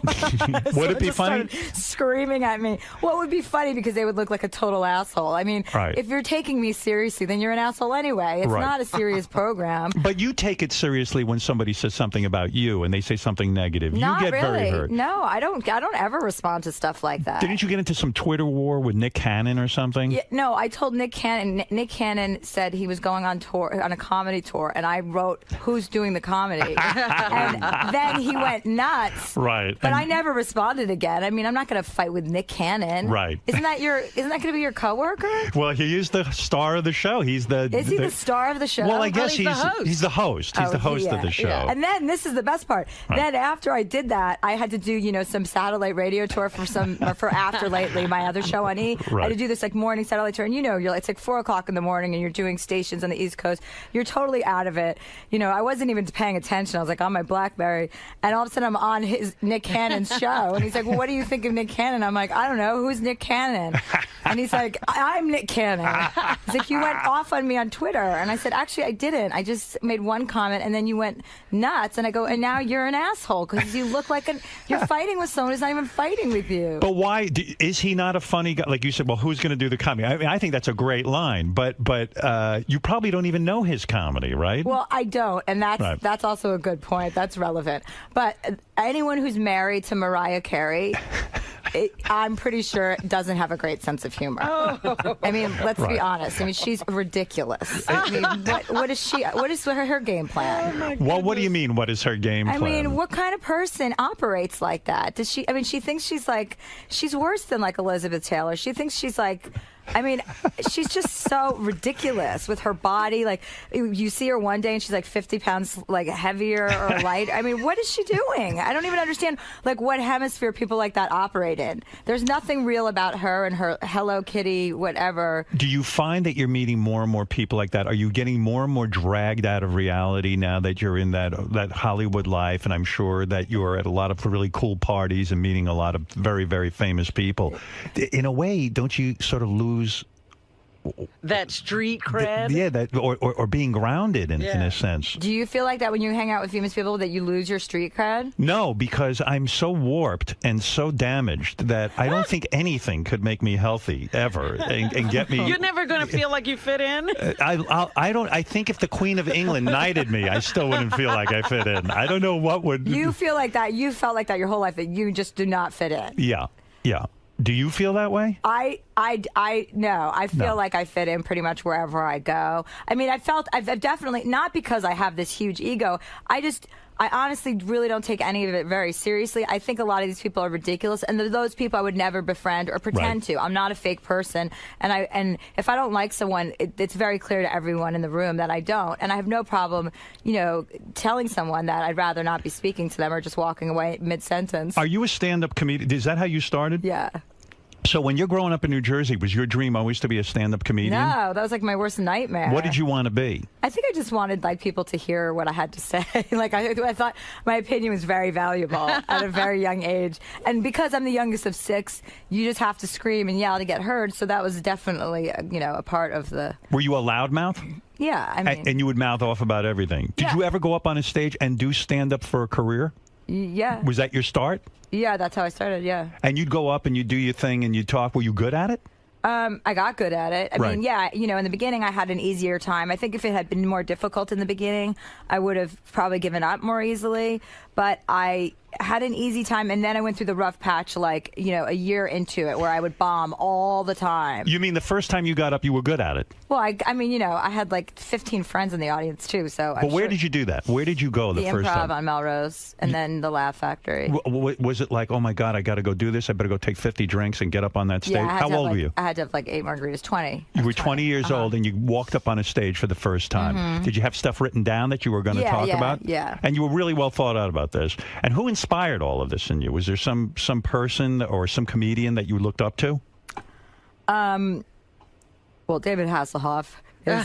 He's funny. Is a hero of mine. So you laid down on the stage and started eating hamburgers drunkenly? In an orange bathing suit. Right. No, I didn't want to do stand-up. It was just kind of like what else to do? I was auditioning and I was reading these people's lines. You go into auditions and everyone's skinnier and prettier, and I'm like, I'm Jewish and I'm never gonna be like a supermodel type girl, and I just didn't even have any interest in that. I just thought I wanted something where I could express my opinions and my point of view without anyone kind of editing me. What do you mean you're Jewish? Your father's Jewish, not your mother. Yeah, I was raised Jewish. I was bat mitzvah. You were bat mitzvah and all that stuff. Yeah. And what do you mean you were auditioning? You were going out and trying to, get on TV shows? Yeah, to be an actress. Yeah, to go. And I was a terrible auditioner. I mean, I couldn't even, that situation was way more uncomfortable than going on stage where you could just do what you wanted. And then if you don't get laughs, you act like that was on purpose. Did you begin to lose faith in yourself because you'd go out and audition for TV shows or commercials or whatever the hell? And did you begin to say, maybe I'm not a performer? Yeah, all the time. I was like, oh my God, what if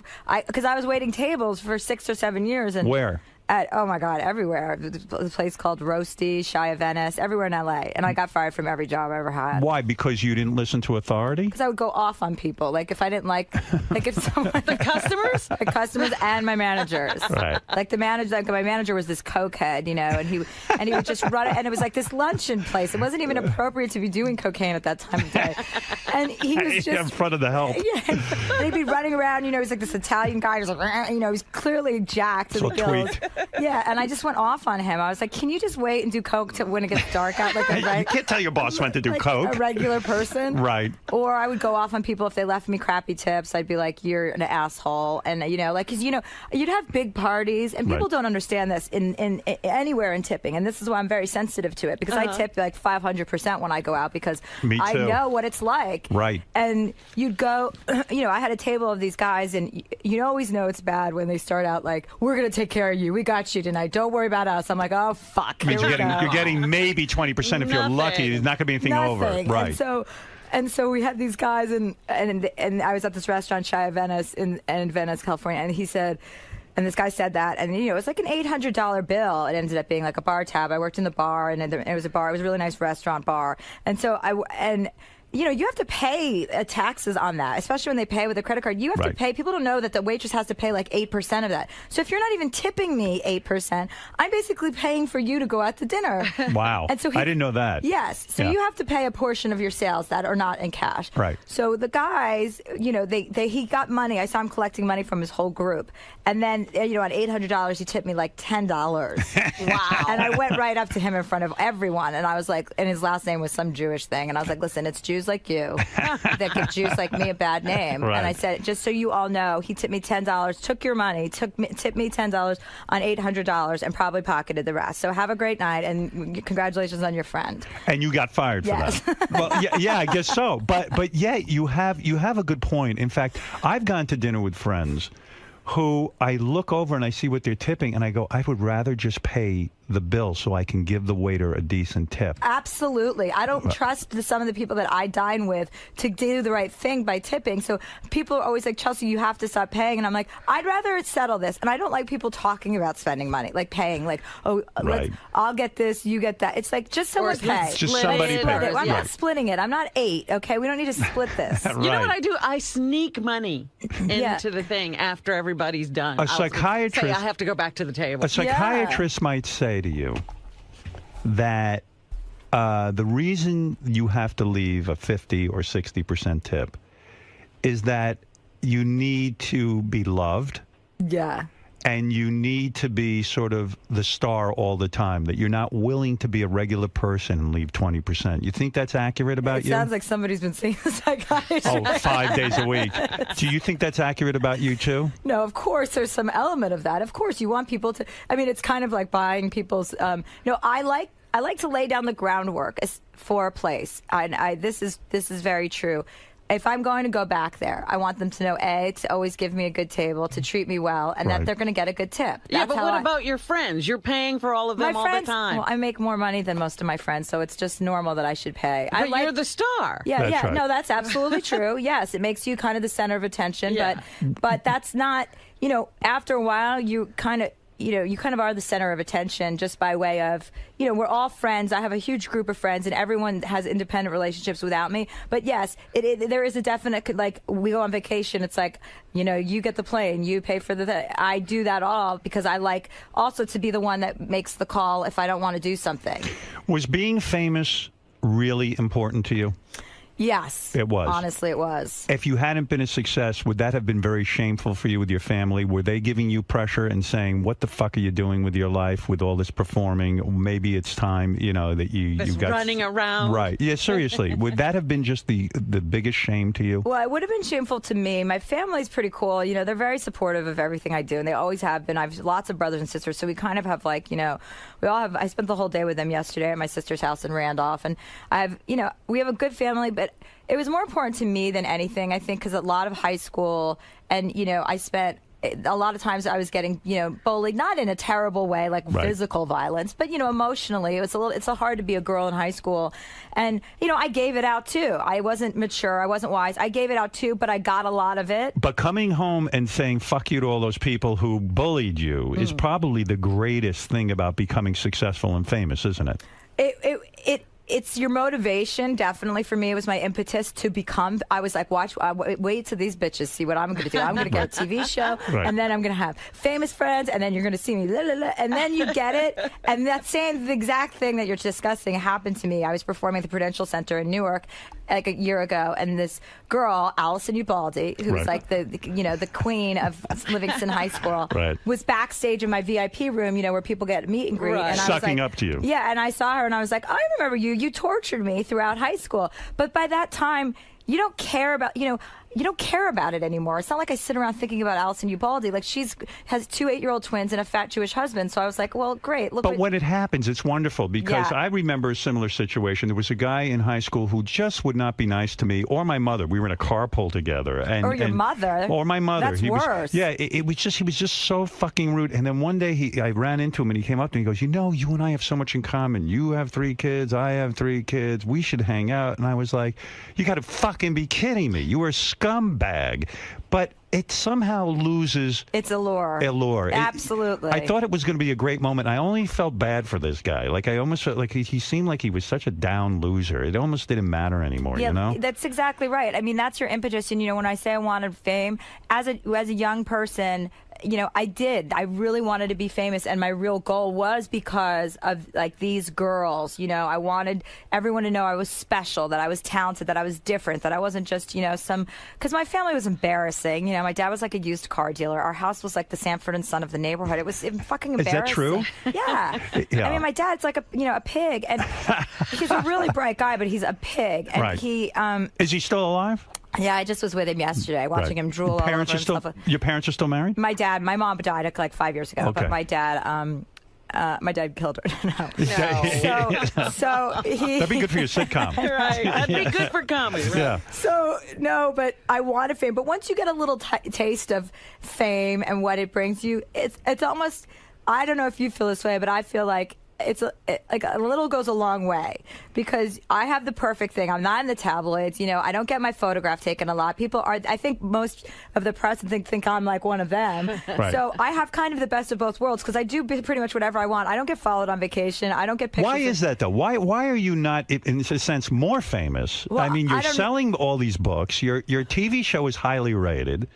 And yet you're somehow flying under the radar. I don't know, but it's pretty kind of fantastic when you think about it, because it works in both ways. Like, I get to go to great restaurants and get tables and get reservations where I need to, or the clubs I want to go to. If I want to, like, you know, the other night this weekend we had a great, but it's you, and you know, they treat you well wherever you go, but I don't have paparazzi following me, so I'm like, God, it's a really good thing. Like, you want to be kind of, I think under the radar is a little bit cooler to be. I do too, but I also think when you're hanging, but I think there's ways to be under the radar, and a lot of people who you see in the tabloids every week go out of their way. You think they don't, but they do. They go out of their way. You can stay out of that stuff. Well, like people like Jen Aniston and Reese Witherspoon are not trying to get photographed. They honestly get followed. But people like the Kardashians or, you know, Denise Richards, when she's standing in her high heels on a bikini at a pool, you know, in a bikini at a pool. And you're like, I mean, really? Is that a candid shot? That No way, yeah. That somebody got of you? Do you love reading the tabloids as much as I do? I love it.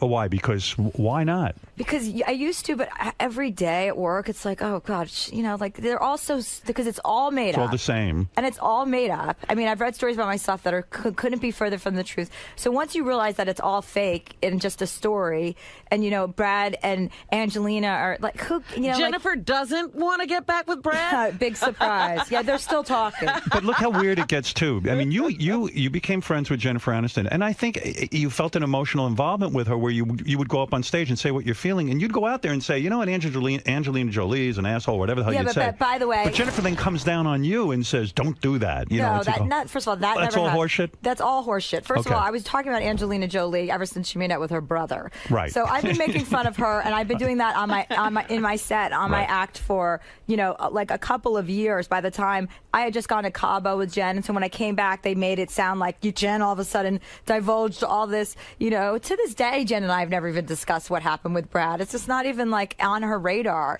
Jen has a great ass. I'll tell you why. How I came to know this. I was at I was doing a benefit, and I forget what it was, but it was the one for Paul McCartney. He was there, and it was David Lynch. David Lynch Foundation. Yeah. And I see a girl. I was with my wife. We were hanging out, and we were standing up. We're listening to some music, and I see, like 5 rows ahead of me, someone's ass. And I don't know. I'm not pervy like that, but I'm looking, and I go, oh my God, this is like the greatest ass I've ever seen on a woman.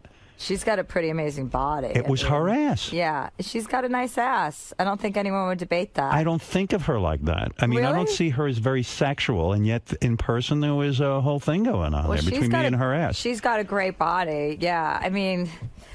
Where's it at with you, though, with guys? Because I'm thinking you're intimidating to men. I'm sure a lot of men really don't like me. Because you're opinionated. You got to be able to hold your own with you. You've got a lot of really, you know, great ideas. Are you sarcastic and pithy like that in a relationship? Yeah, I mean, I'm like what I am. I mean, I'm like this all the time, but I don't... I mean, I love men. I really do. Like, I really love being with a man, and I'm not a cheater. Or, like, I don't like dating. You know, if I'm dating somebody, even if it was like, 50 Cent. You dated 50 Cent? Yeah, you did. Yeah, I did. You had sex with him? Yeah. How was that? He seems like a stud, 50 Cent. He's actually a lot different than you would think. He's very sweet. Right. He's really sweet. He's got this great big smile, and his energy's just like he's like a big black teddy bear. Right. You just kind of want to like jump on him. And I never, I wasn't really, Was he the first black guy you ever were with? No. I've been with black guys in high school and stuff. No, I've always had a little thing for black guys. I don't know really what it is. I think it runs in my family, but my dad likes black women too. You inherited. Yeah, I inherited the gene. You say your dad likes black guys too. It's an atavistic gene that I've inherited. So 50 Cent gets in bed, you're not intimidated because he's a great rap guy, the myth with the big cock and the whole thing. The shootings, the whatever. You can handle all that. I mean, I thought it was kind of amusing that I would even be with 50 Cent. I thought it was funny. It is funny. It was. Will you fuck a guy just because it's funny? This is going to be a great joke. No, honestly, I've considered having sex because I've been with my girls. I was like, wouldn't it be funny if I just had sex with him? But answer it honestly. Is it more exciting to be with a famous guy than a just sort of a businessman or something? Because even maybe the way your mind works is like, wow, I've got a good story here for a book. Like, not that you would give every gory detail, but there is something exciting in it, right? In the idea of you hooking up with a famous rap guy. With a famous rap. Or any famous guy. Well, no, I mean, first of all, I really try to avoid ever dating another celebrity because I just feel like that world is, look at everyone. Everyone's such a mess, Right. That world is just not real, and it's very hard to maintain a relationship when you marry. When you marry, or you get involved with another celebrity, and you're away, everyone's away. It's fun for a little hookup, but it's not going to ever be anything serious. But I definitely didn't have sex with 50 Cent for attention, no. Was 50 Cent a one-nighter? No, we dated for like a couple months, and then we had a falling out. What was your falling out? I think you two have so much in common. Yeah, what do you? Did you call him 50 or 50? No, I called him. Sometimes I called him 25. Right. And sometimes I called him Curtis. I think that's his name. Curtis. Oh, if you're a girlfriend, you get to call him Well, Curtis. I'm not going to call him Fitty. Right. Come on. I'm a Jewish woman. Like, this is ridiculous. And when you go over his house, there's a lot of black people there, right? And you're the only white girl sometimes. Yeah, he was renting a house in Hollywood, and I live in Los Angeles, and so he was renting a house. He was doing an album, so he has like a whole little coterie of, well, probably that's not the right word, but whatever. His driver and no, but he's very clean cut. I don't know if he was lying to me, but he doesn't do drugs. He doesn't even drink alcohol. Wow. He doesn't smoke pot. He doesn't do anything that I like, and so I was. Do you like weed? Yeah, I smoke weed. Yeah. I don't smoke it a lot, but if it's available, I smoke. Do you have medical marijuana? I don't have a license for myself, but I have people give it to me. Right. The chocolate stuff. You love it. Which is very strong. So Right. I try. I can't really do that. But And you don't get paranoid when you smoke? No. You're okay. You get paranoid. Yeah, I can't handle it. I can't handle a lot. You're a mess. I can't handle leaving the house. What about alcohol? I think I'm stopping drinking, but I've been drinking. I started drinking when I was 40, and I've been drinking ever since. And what do you drink? I just drink wine or sometimes vodka, but I'm thinking of stopping. Well, you're really like calorie conscious, right? Yeah, well, you and Beth, aren't you guys kind of like? Beth drinks. She could care less about the calories. Oh, okay. She's a freak. She can eat and drink and nothing happens But why to her. are you thinking of stopping? What's the deal? That's a whole nother Probably just because it's one more thing for you to think about and obsess about. Yeah, and then I don't know. It's a long explanation and it'll take away from you, and this is about you. Well, the thing is, when you're thinking about drinking like that, their drinking is a problem. Yeah. Well, a lot of I people, like it a little too much. Does your personality change when you have a cocktail? No. I get happier. Yeah, but that's great. Yeah, and I relax a little more. Right, that's the point. Yeah, and I've cut it down to like 1 or 2 drinks. That's it. Right. Yeah, actually, I suck cock when I drink. Okay. All right, I don't want to talk about it. So you're. Where were we? 50 Cent. We're talking about 50 Cent. Right. So he doesn't drink. He doesn't smoke pot. He didn't do anything. So I thought that was refreshing. I was like, Right. oh, that's fun, because And so we hung out. Did you still do all that stuff around him, or did you try I to always drink, yeah. I mean, I don't really, like, you know, I smoke pot once in a while, but yeah, I'd smoke pot around him. He just never wanted to. I mean, there's always someone around me who's got pot, you know, so it's not hard to come by. When you're going out with a 50 Cent, are you always aware of race? Are you always aware that he's black and you're white? Well, yes. It's constantly... Well, I mean, how could I not be aware? What am I? You look at him and you see that. Yeah, Right. it's like, what? I mean, you're black. Do you get off on the black and white thing? Is there something cool about it that you're a blonde girl? You're so light-skinned. It's like the opposite. Yeah, is there something sort of incredibly erotic about that? Well, black guys are pretty, like, very, very masculine, and I really like that. That's the aspect that I like. You could never go out with me then. And I like guys that are, I like guys that are in charge. And you know what? Does it enter into the sex? Does he ever say, no, you the white? sex was okay. I mean, it was just normal. It was fine. It wasn't like mind-blowing. I've had much better sex with other people. But it was good. Who was your best sex with? Not Ted, please. No. I mean, come on. No. Come on, not Ted. I don't know. Who my Andre, best sex with that is. guy I met? No, I don't know. He seemed like a real nice guy, your boyfriend over the summer. I liked him. Yeah, he is a nice guy. I mean, I don't know what happened there, but he seemed very, very intelligent and nice. He's intelligent, yeah. He's a guy, you know, he's that relationship just ran its course. But on whose part, his or yours? Well, I think it was mine. You got bored? No, I didn't get bored. I just, you know. Maybe he was too mature for you. No, he's not too mature. We just, you know, I can't really speak about him because he's actually the only person I've ever dated who asked me, please not, because he's like, you have an advantage that I don't, where you're in the media and you're constantly on TV.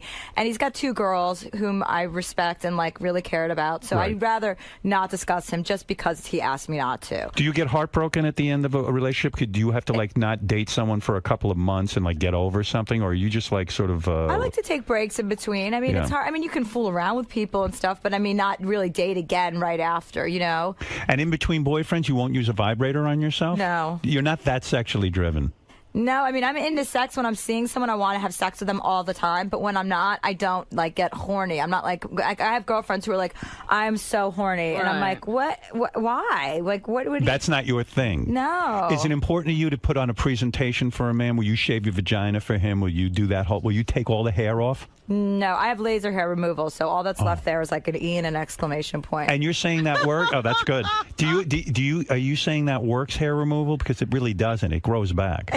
I mean, it does. Why doesn't did you do it? Did you do hair removal on your asshole? Not on my asshole. Your asshole really is the biggest surprise part. My asshole is so disgusting. I can't imagine letting anyone back there to remove the hair from it. I mean, there were tufts of hair back there, honest to God, and dingleberries and everything. I just don't even want to talk about that. My asshole is so disgusting. That's a great beginning of a sentence. Did you remove hair? Did you have any hair in your asshole? I don't think so. No, but you removed the vagina hair. Did you do your underarms? My underarms, I did like my, just my bikini area, but there's still something there. I mean, I just I like clean, like hairless on women. I don't like a lot of hair. I'm blonde, mostly on my arms and stuff, so I don't really have to worry about it. My legs are kind of blonde, so. But will you ever go to a strip club with a guy? I mean, I have. I mean, it kind of seems like something girls do to just impress men, doesn't it? Would you ever get it on with another girl for a guy? I've had sexual experiences with women and men at the same time. You have? Like a threesome, yeah. No kidding. Yeah. You like it? Yeah, I do, actually. Well, I did. I haven't done that in a long time. What did you do to the women? Did you? No, I didn't really do anything. They kind of just did stuff to me. Oh, you didn't go down on them? No, but, it can be kind of sexy. If you really, really are, like, if you really trust a guy or the opposite, where you do not care about him at all, then it's a good situation. But you've never been in an experience where there were 2 guys on you? No. I don't think I can handle that. Too much going on. No, I already had 50 Cent. That's, like, pretty much where I draw the line in the sand. Do you watch porn? No. I have. I don't on a regular basis. What was the falling out with 50 Cent about? I mean, what do you fall? I mean, he seems like a nice guy. Well, it was so dumb. I mean, it's almost embarrassing. I can't really remember exactly the details, but I'll tell you what I can remember. Right. I think one of his ex-girlfriends was coming on my show. Okay. And she's one of those singers. I can't remember her name. Do you know who that is? Like. Oh, I know. It's. I talked to him about this. She's really hot. Singer? Really hot. Like, yes, I asked him about her. It'll come to me exactly. Like this is who it's so stupid. There was some girl he was. Yeah, right. Okay, so anyway, he was dating her, I guess, previous to me. And, you know, we were in a very exclusive relationship. Really? No, he sent me a bunch of flowers. Yeah. This is how it started. He sent me, like, flowers. He was on my show, you know, and he was cute. I flirt with all, like, you know, the cute guys on my show, and I thought he was just adorable. Right. And then he started sending me flowers, and I was like, but ridiculous amounts of, like, you know, like 50 white roses. And it was, like, laughable. I'm like, get these out of my office. This is so embarrassing. Right. Then he started to call my office, and my assistant was like, okay, 50 Cent is calling, and I swear I think it is him. And I'm like, oh, my God. Liked you. So I got on the phone, and he's like, you know, and he's very much, it's like he talks, you know, he's not a grammatical genius. So it's kind of like silly because I'm like, this is so stupid. He's like, can you go out with a guy who doesn't know grammar? No, I can't. I mean, you should have seen some of the texts he used to send me. I was like, oh my God. Were you correcting the spelling? No, and I didn't even bother. I'm like, as if he's all of a sudden going to get an education now. You know, but it is such a turn. Doing okay without one. But it is such a turn off to women when a guy like my grammar is not great because you should see where I went to school. But my grammar is not great sometimes, and Beth will get really irritated with me because she'll correct my grammar. Oh, really? Yeah, because I know how important that is. I mean, you want to feel like your man has his grammar together. Yeah, like least. I won't even write you as you in an email or text. Really? Like that annoys me so much, and I hate people. You know, I like, have to abbreviate. I can't even it took me like 5 years to be able to write OMG just because it saves me time. But like I've never in my life written LOL. I find it to be. It's like if you're so busy laughing, then how are you texting? Like what do you mean? No one's laughing. No one's laughing. It's all bullshit. No one's laughing. So anyway, he sent me. So he called me on the phone. Finally, I picked up the phone. I had avoided him for a couple days. Vivica Fox. No, she's not a singer. That's why I didn't say her name. No, but she's kind of. All right, but go ahead. Yeah. Anyway, right. It was. I'll remember the name before I leave. Shaniqua Thompson. Yeah, there definitely you go. Shaniqua. Yeah. All right, but anyway, so go ahead. You were saying he was texting you. You were willing to overlook the grammar. No. He wasn't texting me first. First, he sent me all these flowers. Right. He kept calling my office, and I just kept saying, "I'm out. I'm not telling him I'm not here." Right. Finally, I picked up the phone, and I'm like, "What's up?" You know, and he said, "Hi. You know, I really like to." He said some silly line, but it was very cute, and like I was like, "Oh, he's sweet. Like he's not like carrying a gun right now." and I was going to Nashville, maybe, or New Orleans, or one of those places. I was going to Nashville, I think, to do a show. I was on tour for my last book, and I was going on tour, and I said, "You know, I'm going to New Orleans," because he's like, I was in L.A. and I was trying to get a hold of you, and I said, "Oh, well, I'm."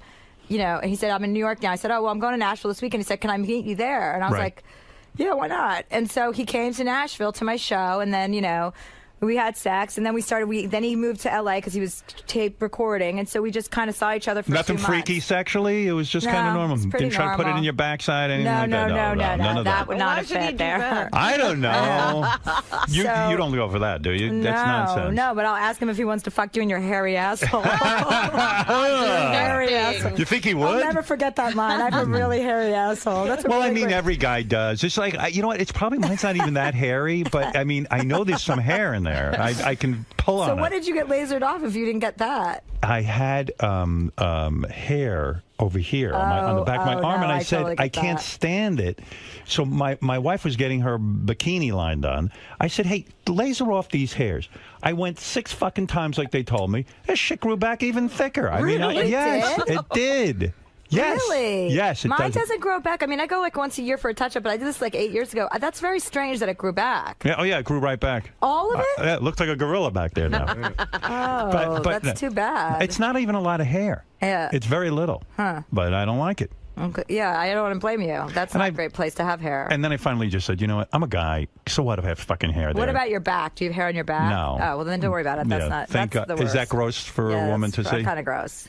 Yeah. Should a guy shave that off? I don't know about shaving it, but you got to put it somewhere. Like you got to take it. That? I don't know. Redistribute it somewhere else on your body. Put it on your head. Yeah, maybe. Isn't it terrible when a guy has no hair on his head and he's got it all on his back? Yeah. Ugh, God. It's the worst. Hairy shoulders are the worst. You think you're ever going to get married? No. Oh, so you never got to the 50 Cent. 50 Cent. Sorry, this is we digress. So. Yeah.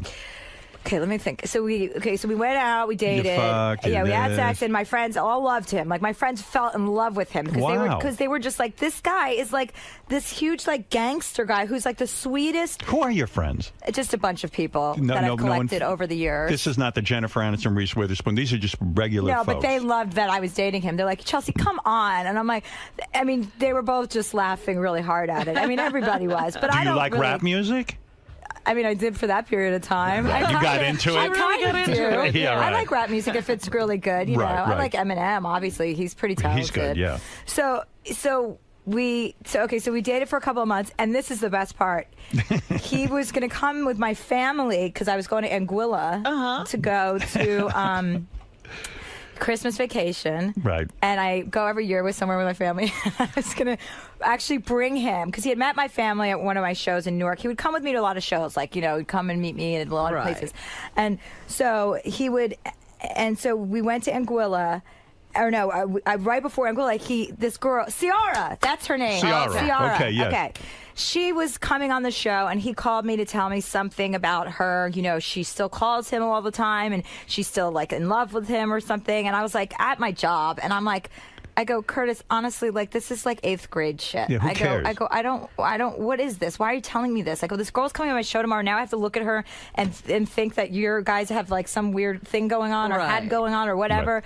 And it was just so juvenile that I was like, I'm at my work. You know, I work my ass off. I work all the time on a million different things. And even though it's not, like, important work, I'm working hard. You know, I'm doing shit. Yeah, no, it's exhausting. So I was, and he was like, I'm going to, you know, I want you to hear this conversation. Never. Well, no, he was insulted by what you said. Oh, yeah. Whatever I said, when I told my friends what I said, they're like, you will never hear. This is like a proud black man who you just basically tore apart and, like, put to shame. And we were going to Anguilla. Like, he had his ticket. He was coming. Wow. I was going with my family. And I kept saying to my friends, I'm like, I wonder if he's going to just show up. And they're like, no, Chelsea, he's not going to show up. He's never going to speak to you again. You totally insulted him. Like, and I don't remember the term I used, but it was like equivalent to saying you're a street person. Like, you don't. Did you say you're ghetto or something? Something like that. Something yeah, like that. I said, you have no business even talking to someone like me, and it was very mean what I said. So you'll never, there'll never be a reconciliation. We'll never see you as Mrs. Scent. But he, I mean, he never came. I mean, obviously, he never showed up to Anguilla, which was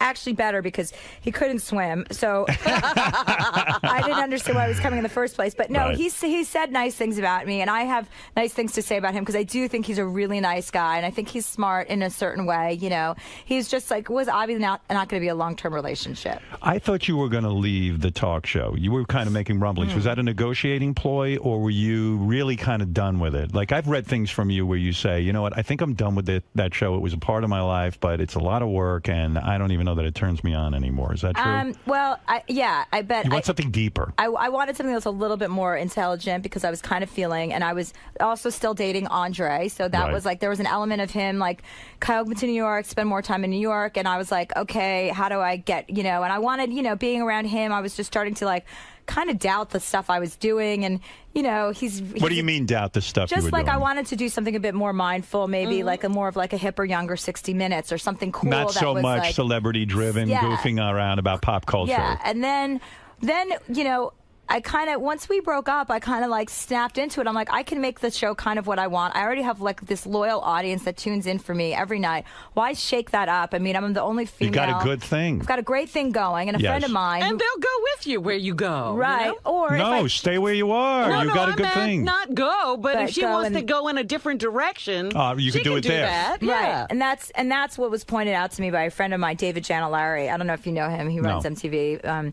And he. I'm too secluded to know him. You don't go I don't go anywhere. But he was saying, he's like, you have such an advantage. You're in such a great position of, like, you know, strength right now. You're the only female that has a successful late night show. It's cool, it's hip, and everybody wants to be a part of it. Why would you ever go and start something new that may or may not work? And he is supportive of you, and you have that. Are you spreading yourself too thin now? You have the sitcom. It's the sitcom just started. You write the sitcom? No. I have this show. I have Chelsea Lately. I have After Lately, which Reese was on last night. Jennifer's on the next weekend. That's Sunday nights at 11. Okay. It's really funny. That show is hilarious. So why did you take on an additional show? Well, because I didn't have to be in it, and it's a whole set of writers, and they just wanted to do it based on my book. So I decided to play my sister just because I could throw in, you know, and we come in and we punch it up on Friday. And the sitcom. What's the schedule, though, on the sitcom? I mean, that's a lot of work, isn't it? I tape my show, Chelsea Lately, Monday through Wednesday. I double up on Wednesdays. Then I shoot After Lately on Thursdays, and then I shoot Are You There, Chelsea on Fridays. So it's just a different show every day. So it's not that. It's just going to work every day at a different place. So you don't have to be there all week on set? No, I come in and just do my lines and get out. I'm not a big preparer. I like to do things. When you say do your lines and get out, do you have some sort of photographic memory? Do you just walk in and you know? I mean, there's a lot of lines in a sitcom. No, I literally just paraphrase. I don't even say what's on the page. I mean, I'm the most frustrating actor to work with. But yeah, isn't that hard for the person that you're in a scene with? Because they have to know where you're ending. Don't they? I mean, that was explained to me on my movie. I went in and started ad-libbing. They said, no, you don't understand. There's other actors, and they're waiting for their cue. I go, what? Oh, really? Can't we just roll this and see what happens? Are you talking about Mary McCormick? Every actor, they all yelled at me. Yeah. You're friends with Mary. I'm really good friends with Mary. Right. I love Mary. She's the best.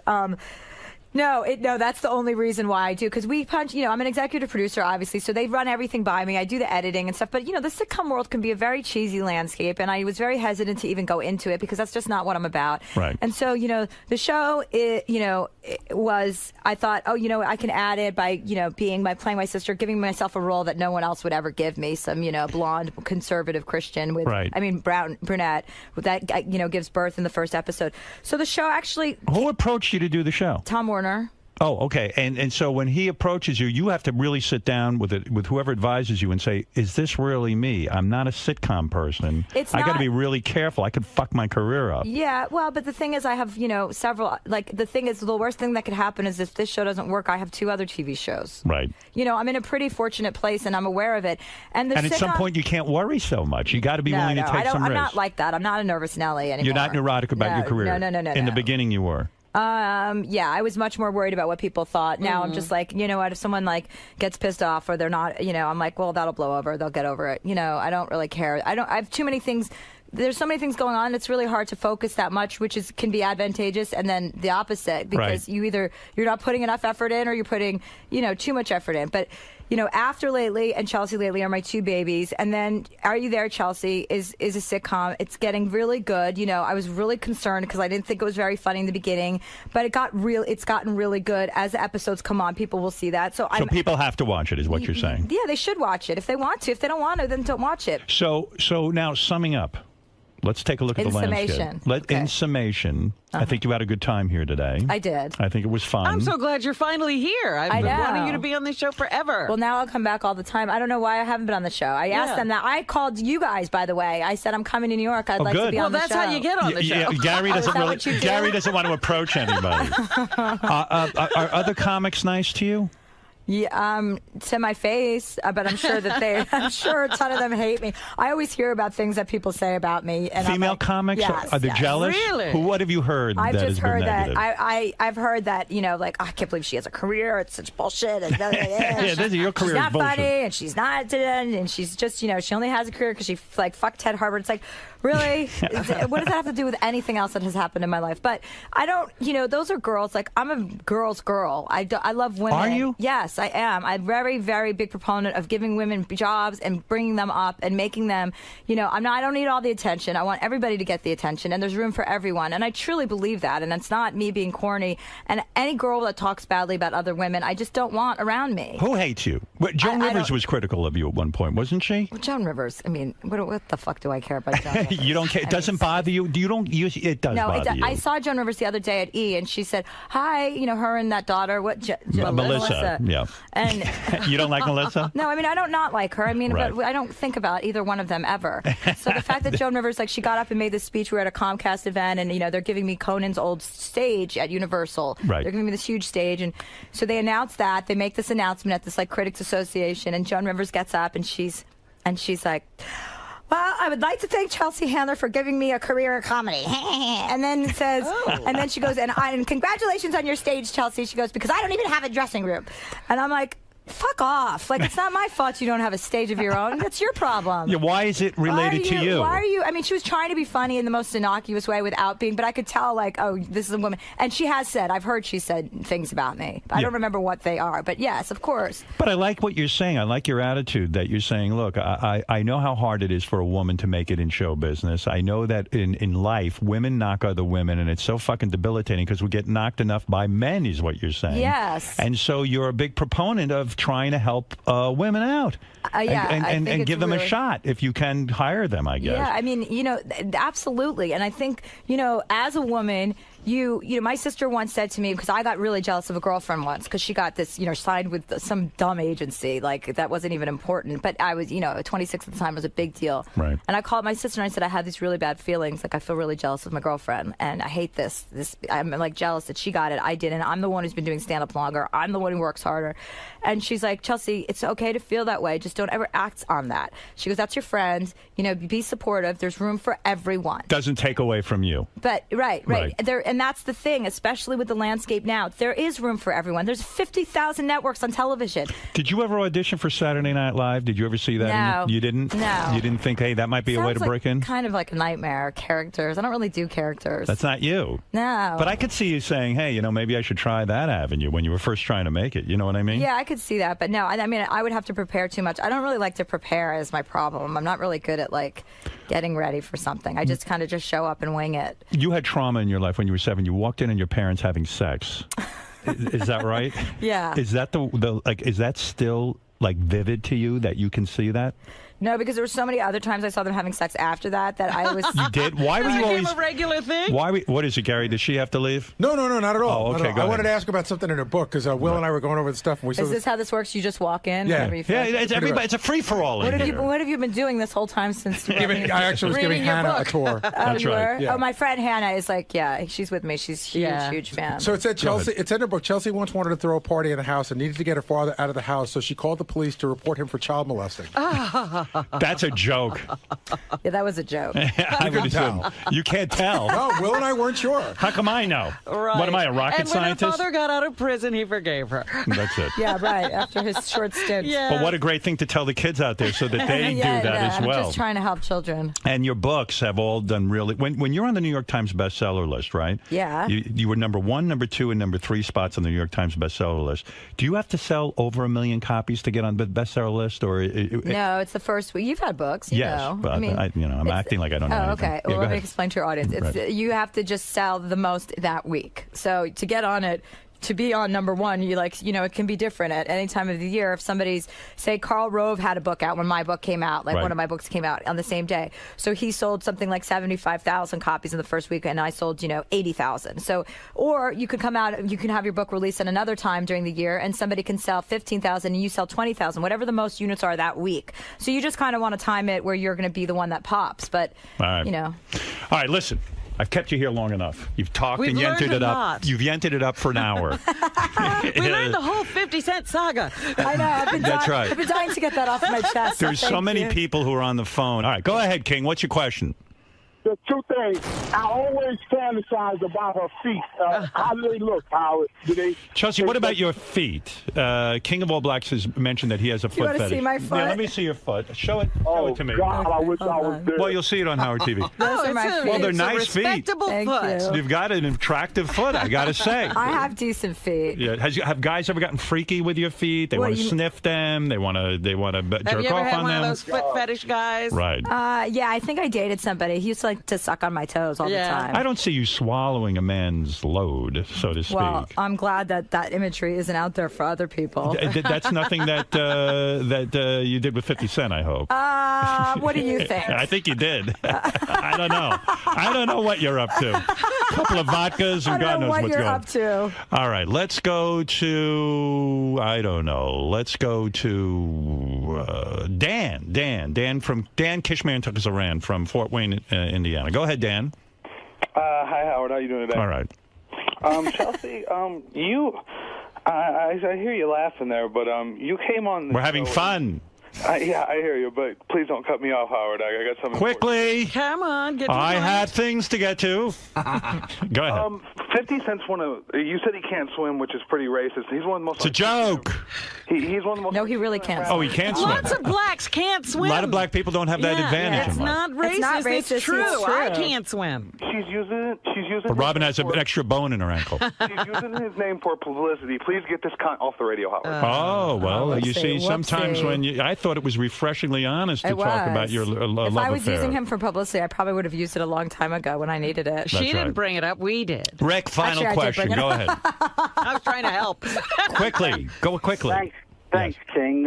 Chelsea, were you spanked growing up, and do you like to have your ass spanked now? Would you ever allow a man, because you are empowering other women and stuff, can a man get physical with you? And you see, you would make me nervous in bed because I think you'd be laughing at me. No, I mean, no. I wouldn't mind getting smacked in the face once in a while because I think I probably deserve it. No. 50 Cent never disciplined you? I don't think so. Has a man ever attempted to do that role playing where he puts you over his knee and says, No. That's stupid. I mean, a little rough sex is one thing, but that, like, putting me over your knee. To actually say, okay, you've been a bad girl. Yeah, you're a bad girl, Chelsea. Rough sex, okay? If I'm in bed with you, I have you bent over on all fours, I can maybe smack you in the ass a couple of times? Yeah, that's fine. That's okay? Yeah, and you're not going to fine. say, hey, stop it, this is if I'm demeaning? into the guy, I mean, if it's someone like if it's a one-night stand, that's a little weird. But if it's someone you're into and you've had sex with plenty of times. What about this choking thing? I'm afraid of that. I'm afraid I'd kill somebody. Choking? Some guys choke the woman until she almost passes out. Oh, no, I've never had that. You don't want that. Do you like your hair pulled at all? A little bit, maybe, sometimes. Depends. Yeah, Right. it depends. Like, if you've got a buzz going, which, sometimes you're in the mood to do some stuff like that. But nothing, I'm kind of a little bit more conservative than probably a lot, from what I hear what's going on. Ever take ecstasy? Yeah. You dig it? Oh, yeah, I love ecstasy. Who No doesn't kidding. love ecstasy? And what, you get very touchy-feely during that? I like to dance. It's the only time I can dance because I'm a really bad dancer. So if you see me dancing, I'm probably on it. If I'm your boyfriend and I give you ecstasy and we take ecstasy together, what is it going to be? Like anything freaky going on? Are you going to dance around the room naked for me? No, I'm just it just puts me in a really, really good, affectionate mood. I'm really happy and I'm really just like... Will you get physical with other girls when you're on ecstasy? Like, in other words, I just want to touch you and feel you and all that kind of thing? No, I'm kind of over that stage. Like, I did that a little bit growing up. When I first did ecstasy, yeah. But like, if I was going to do it now, no, I don't think I would be like that. I'm into men. I'm a man. I like men. Okay, I get you. I do too. I mean, we're not on the air anymore, are we? Oh, what are you doing? I thought the mic was off. I didn't know. My whole persona is gone now. What is this, Gary? Hold on, let me get him the mic. What is this? This is Nick Cannon twittering about Chelsea on our show today. Right now. You stirred up Nick. Here we go again. I hear Chelsea Handler is out there talking shit about my wife again. She's lucky I'm trying to live right now. Jesus, my cup runneth over. Nick had he has no ability to fight right now. I happened to... Oh, he's in the hospital, right? He just got out. Oh, my God, that's terrible. Although he says, I think Chelsea Handler is still bitter that she got blasted on my radio show. It's okay, I still love you. So he does love you. And he says, when miserable people see happiness, they must attack it. That's what it is. You know what? It seems like I'm going to have to bring you on America's Got Talent to make up with Nick publicly. There's some peacemaking to be done here. I want him to get healthy because I think he's a very good host of America's Got Talent. What's wrong with him? Why is he in the hospital? Kidney failure. This guy works. He works so many jobs. And he's got to support his little kitty cat. That's right. Well, you're not interested in making up with him, are you? I don't know. I mean, I don't want anything bad to happen to him, but I don't really care. Well, I think you're terrific, and I will watch your show. Thank you. And take that, Allison Ubaldi. That's right. She's so happy her name's being mentioned right now. She's like, everyone, turn on Stern. That girl you used to pick famous. On is on the show now, and you're not. And that's that. And the only thing left for you to do is put out a hit song, so get to work on that. All right. Did you enjoy that, Hannah? It was so funny. It really was. Chelsea, may I talk to you for a second about the interview? Sure. I'll keep my... Can you follow me? Yeah, where are you going? I'm going to the dressing room. Right here. I need to get my... Right here. Oh, it's right over here. Sorry, it's right behind my... Oh, sorry, thanks. Got you all turned around. Yes. I'll stay a little further away this time. I got very close to you before. I apologize. That's okay. So you guys totally hit it off in there. I mean, that went very, very well. Fun. I had a great time. I think you're inherently a good guest for Howard because you really are blatantly honest. You really don't care about most things that guests shy away from on this show. No, I don't. Now, you also talked about you've achieved this perfect level of fame where you're under the radar, but you can still do all the cool things that you've always wanted to do. Yeah. Are you worried that this new network show might catapult you into the next level? No, I don't think so. I don't think TV stars are the same as film stars. It's just you'll still have those abilities to... Yeah, I'm pretty good at like laying low. That is pretty perfect though, because you don't have the Jen Aniston things that you talked about. You don't have the paparazzi. You don't have... No, I don't have that at all. Nobody knows where I live, I don't think. You don't want to give that up. And the last thing I was going to ask you about, as a host of your own talk show, What do you think makes Howard so special and such a great interviewer? You know what? He doesn't look at any notes. He's just talking and having a conversation. So I think it's always better to have a conversation and actually ask the questions that you're interested in knowing the answers to, because if you're interested in that, there's probably a lot of other people out there that are wondering the same thing. That's always my logic when I'm interviewing somebody anyway. So it was really fun. I had a great time. I like interviews like that where you can just sit around and talk. Not over-prepared like you mentioned. Yeah, absolutely. Cool. Well, good job today. Thank you. Hope to see you again soon. Okay, thanks.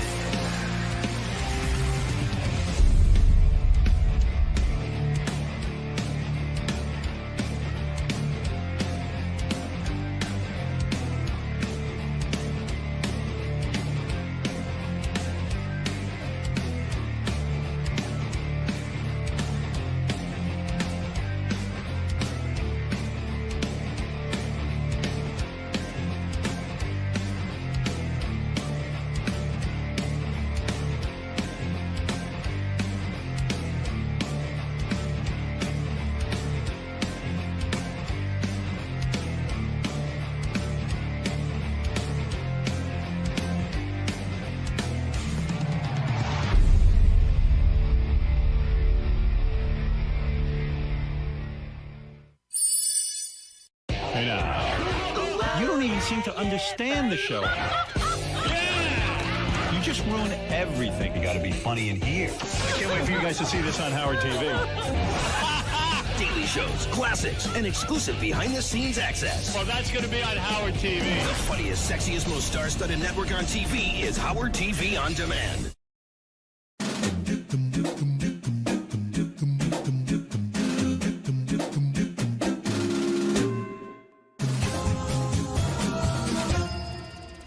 Hey Stern fans, welcome to Fine Time, the show where you, the fans, get the opportunity to ask questions and interact with your favorite Stern Show staffers, whack packers, and celebrity superfans. I'm your host, Rachel Fine. Now, if I asked you to spell the word red, and the first thing that came to mind was Leetrd, then you know exactly who my guest for today is. It doesn't matter if he's his pants and blaming someone else, or answering every question with the word me, or making truly unique sounds while vomiting. We can't help but love him. His antics and costumes have kept us laughing for years, and he never ceases to amaze us. He may weigh 648 pounds and be under 5 feet tall, but in the Stern world, he is a giant of a man. Ladies and gentlemen, it is truly my honor to introduce you to a man who is as bad as can, the one, the only, Beetlejuice. Hi, Beat. How you doing? I'm doing good. How you doing? I'm doing fine, honey. Are you excited to answer some questions today? Oh, sure. A lot of people have things to ask you. Right. All right, well, I'm going to jump right in because we got some burning questions here. Our first question comes from Martin W., and he asks, do you think it was inevitable that the Industrial Revolution would result in vast global unemployment? I think it does, yeah. Why do you think that? Because people play basketball because that's their life. That's what they prefer to do, is play basketball. Right. Were they playing it in the Industrial Revolution a lot? Yeah, probably, yeah. Okay. So would we stop playing basketball in order to fix the economy? Okay, so maybe just chill out on the basketball. Probably chill out on basketball. That makes sense. Question 2 comes from Andrea F. Andrea asks, Beetlejuice, how old are you? I'm 24. 24, okay. I thought you were 46. No, 46. I'm like 80 years old. No, you're 80? You're 80 already. Wow. Next question comes from Rupert F., and he asks, do you still speak Italian? Well, I speak a little bit Italian, but a little bit.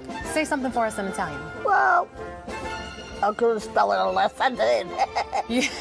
That's a good point. Can you tell us about the Industrial Revolution in Italian? Well, it's Italian, but there's a lot of people that's Italian, but, you know, a lot of people does, but they don't speak much, but they speak once in a while. Do you just speak Italian, or you speak other languages, too? Well, they speak 2 different languages. You do? Sometimes, but not every time. What other language? Well, some people do, some people don't, you know. Well, that's a good point. Some people do and some people don't. Next question comes from Todd C. Todd asks, have you ever been in love? Well, maybe twice, I don't know, maybe once in a while. Once in a while you've been in love. Who were you in love with? Hey, I've been in love with my wife for 10 years. Really? Yeah. Yeah. You guys are still madly in love. Oh, yeah, we're still in love. What kind of romantic things you do for her? Oh, all day long. All day long you're doing romantic stuff? Oh, yeah. Like what? All day long. Oh, you're putting a lot of time into that romance. Oh, yeah. The candles, bubble baths. Oh, yeah. Take her out to dinner. Probably that. Yeah. Probably. Yeah. Well, she's a lucky woman. Next question is from Joseph M. Joseph asks, who is your favorite person on the show? And you can't say Howard. Well, no. Oh, Howard. No, I ain't gonna say Howard, but he's just a guy. He's just a friend. Yeah, he's just a friend. There's nothing going on there. He's just a friend. Yeah, that's all. Nothing going on. Just dispel those rumors right now. There's nothing going on with him and Howard. I love you, Howard Stern. I wish you well. Happy landing. So who is your favorite person on the show? Well, my favorite person on the show is, I don't know. I probably just hate the goddamn guy. Which guy do you hate? Hey, you know, Benji? Yeah. Oh, Benji. You hate him. He's not your favorite. Nah. Okay. So we've taken him off the list. Oh, yeah, he's the worst. He's the worst. What's he done to you? Me? Oh, he likes to fight with people. He fought with you? Oh, he used to fight with me. One time he used to come in here. He used to be in the back. They used to have him doing things all the time. Yeah. Come in all the time drunk. Oh, he was fight drunk. with people, fight with Howard, fight with everybody. He was drunk and fighting you? He fights everybody. Him, Benji, him, me, Howard, whoever, who else? Will you guys ever box? Me? Yeah. One time I broke his nose. You broke his nose? Yeah. Really? Yeah. Oh, man. That must have hurt. Did he hurt you at all or no? Oh, he ain't hurt me. I hurt him. You knocked him out? Yeah, broke his jaw, yeah. Howard was there during the fight? No, I was there. He was sitting there when I broke his jaw. Did he jump in the fight with you? No. No, just you. I was sitting right there. Okay. And then you just jumped up and broke his nose? Yeah. We better watch out. Next question comes from John V. John asks, can you please name our last 5 presidents? 5 presidents. Well, the only person we got is it's not 5 of us, but it's only one person, one judge. Who's the judge? Well, one president is just all presidents the same name. They're all named president. Yeah, that's a good point. Yeah. That's a good point. Have you ever thought about running for president? Well, I could have, yeah. Yeah, why didn't you? If I wanted to, I would. Yeah. I wanted the president, you motherfuckers. I wanted the president, you motherfuckers. Yeah, I think you'd be great. Well, if I wanted to be president, yeah, I'd take it. Yeah, you'd take it. No problem with it. What kind of big changes would you make for our country? For our country? In New York. Well, in New York, you'd make some change. Just in New York, you wouldn't make any changes around the rest of the world. No, I wouldn't make no changes. I just leave this the way it is, the way we're doing it. And just have a party. Be president, have a party. Yeah, president has parties. They do what they do. Have lunches. People do what they do. You'd have some lunch and you do what they do. No, well, we does. It's truer words were never spoken. Next question comes from Joe P. on Facebook. Joe wants to know, how do you feel about Occupy Wall Street? Well, Wall Street? I've been doing it for 10 years. Everybody knows that. You've been doing Occupy Wall Street for 10 years? Oh, yeah, 10 years. A lot of people know that. What were you doing down there? Well, people live down there. Yeah.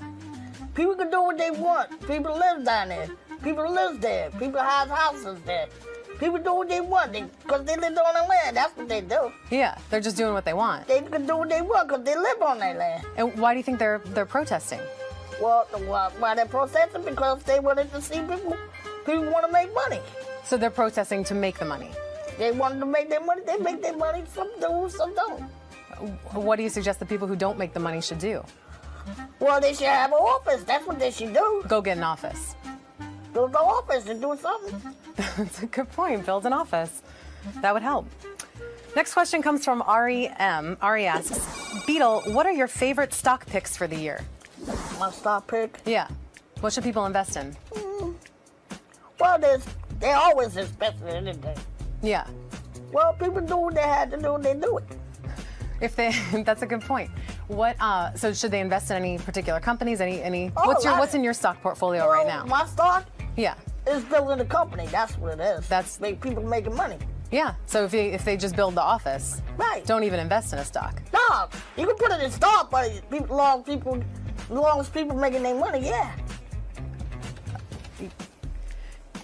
Next question is from John M. Beat, do you brush your tooth? Me? Yeah, I brush my teeth. Yeah. Every day? Every day. Every single day, morning and night? Morning and night. Every single day. Every single day. You floss it too? A couple of times, yeah. Yeah, all right. That's good. I can tell that there's some oral hygiene going on. Next question is from Irvin H. Irvin asks, hey, Beetle, are you doing any more movies? A couple more days I will, yeah. What kind of movie?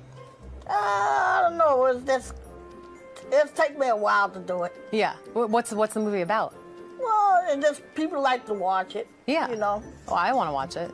Well, it takes me to a couple of weeks or another 2 weeks or so.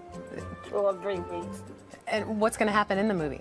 I got a couple of people I have to meet. Yeah. And then you'll get started on the movie. Yeah. Okay. I just had that started another 2 weeks or something. Are you writing the movie too? I'm writing the movie, yeah. And you're directing it? Yep. And you're doing the whole thing, and you're a star in it. I'm doing the whole thing. The whole thing. You're gonna write it, direct it, star in it. Write the whole thing, yeah. Tell me about the movie. What's this movie about? I don't know.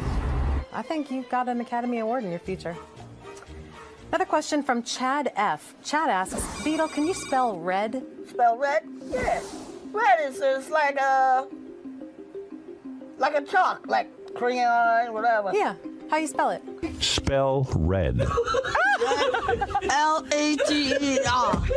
Oh, crayon, L-T-S. LTS. Yes, crayon. LTS. This has been really enlightening. You've taught me a lot today, Beetle. Yeah, it's a lot of things. Yeah, there's a lot of things. I want to take a minute to genuinely, from the bottom of my heart, thank Beetle for sitting down with me today. This has been pretty fun, huh? Thank you. I appreciate it. Yeah. Thank you for sending in all of your questions. Keep sending your questions in. You can send them via Twitter, Facebook.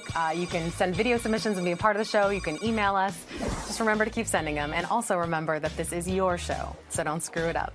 Until next time, I'm Rachel Fine, and I hope you had a fine time. And Beetlejuice, too. And Beetlejuice, too. You want to give the audience a message? You want to say hi to them? Thanks, audience. I like you guys. I like you guys, too. I like you guys watching. I like them. I love them. You love them? I love you guys. You love the world, what he said.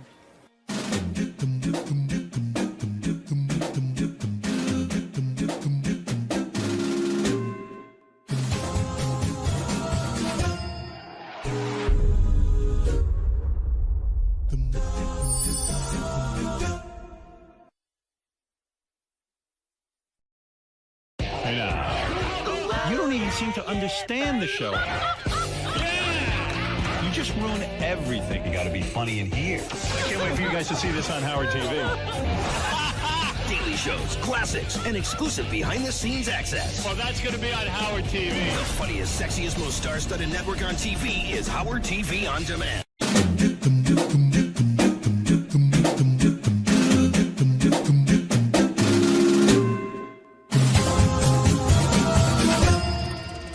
Hey Stern fans, welcome to Fine Time, the show where you, the fans, get the opportunity to ask questions and interact with your favorite Stern Show staffers, whack packers, and celebrity superfans. I'm your host, Rachel Fine. Now, if I asked you to spell the word red, and the first thing that came to mind was L-E-E-T-R-D,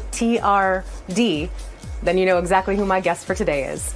It doesn't matter if he's shitting his pants and blaming someone else, or answering every question with the word me, or making truly unique sounds while vomiting. We can't help but love him. His antics and costumes have kept us laughing for years, and he never ceases to amaze us. He may weigh 648 pounds and be under 5 feet tall, but in the Stern world, he is a giant of a man. Ladies and gentlemen, it is truly my honor to introduce you to a man who is as bad as can, the one, the only, Beetlejuice. Hi, Beat. How you doing? I'm doing good. How you doing? I'm doing fine, honey. Are you excited to answer some questions today? Oh, sure. A lot of people have things to ask you. Right. All right, well, I'm going to jump right in because we got some burning questions here. Our first question comes from Martin W., and he asks, do you think it was inevitable that the Industrial Revolution would result in vast global unemployment? I think it is, yeah. Why do you think that? Because People play basketball because that's their life. That's what they prefer to do is play basketball. Right. Were they playing it in the Industrial Revolution a lot? Yeah, probably, yeah. Okay. So would we stop playing basketball in order to fix the economy? Mm-hmm. Okay, so maybe just chill out on the basketball. Probably chill out basketball. Probably chill out on basketball. That makes sense. Question 2 comes from Andrea F. Andrea asks, Beetlejuice, how old are you? I'm 24. 24, okay. I thought you were 46. No, 46. I'm looking 80 years old. No, you're 80? You're 80 already. Wow. Next question comes from Rupert F., and he asks, do you still speak Italian? Well, I speak a little bit Italian, but a little bit. Say something for us in Italian. Well, I couldn't spell it unless I did. Yeah, that's a good point. Can you tell us about the Industrial Revolution in Italian? Well, it's Italian, but there's a lot of people that's Italian, but, you know, a lot of people does, but they don't speak much, but they speak once in a while. Do you just speak Italian or you speak other languages too? Well, they speak 2 different languages. You do? Sometimes, but not every time. What other language? Well, some people do, some people don't, you know. Well, that's a good point. Some people do and some people don't. Next question comes from Todd C. Todd asks, have you ever been in love?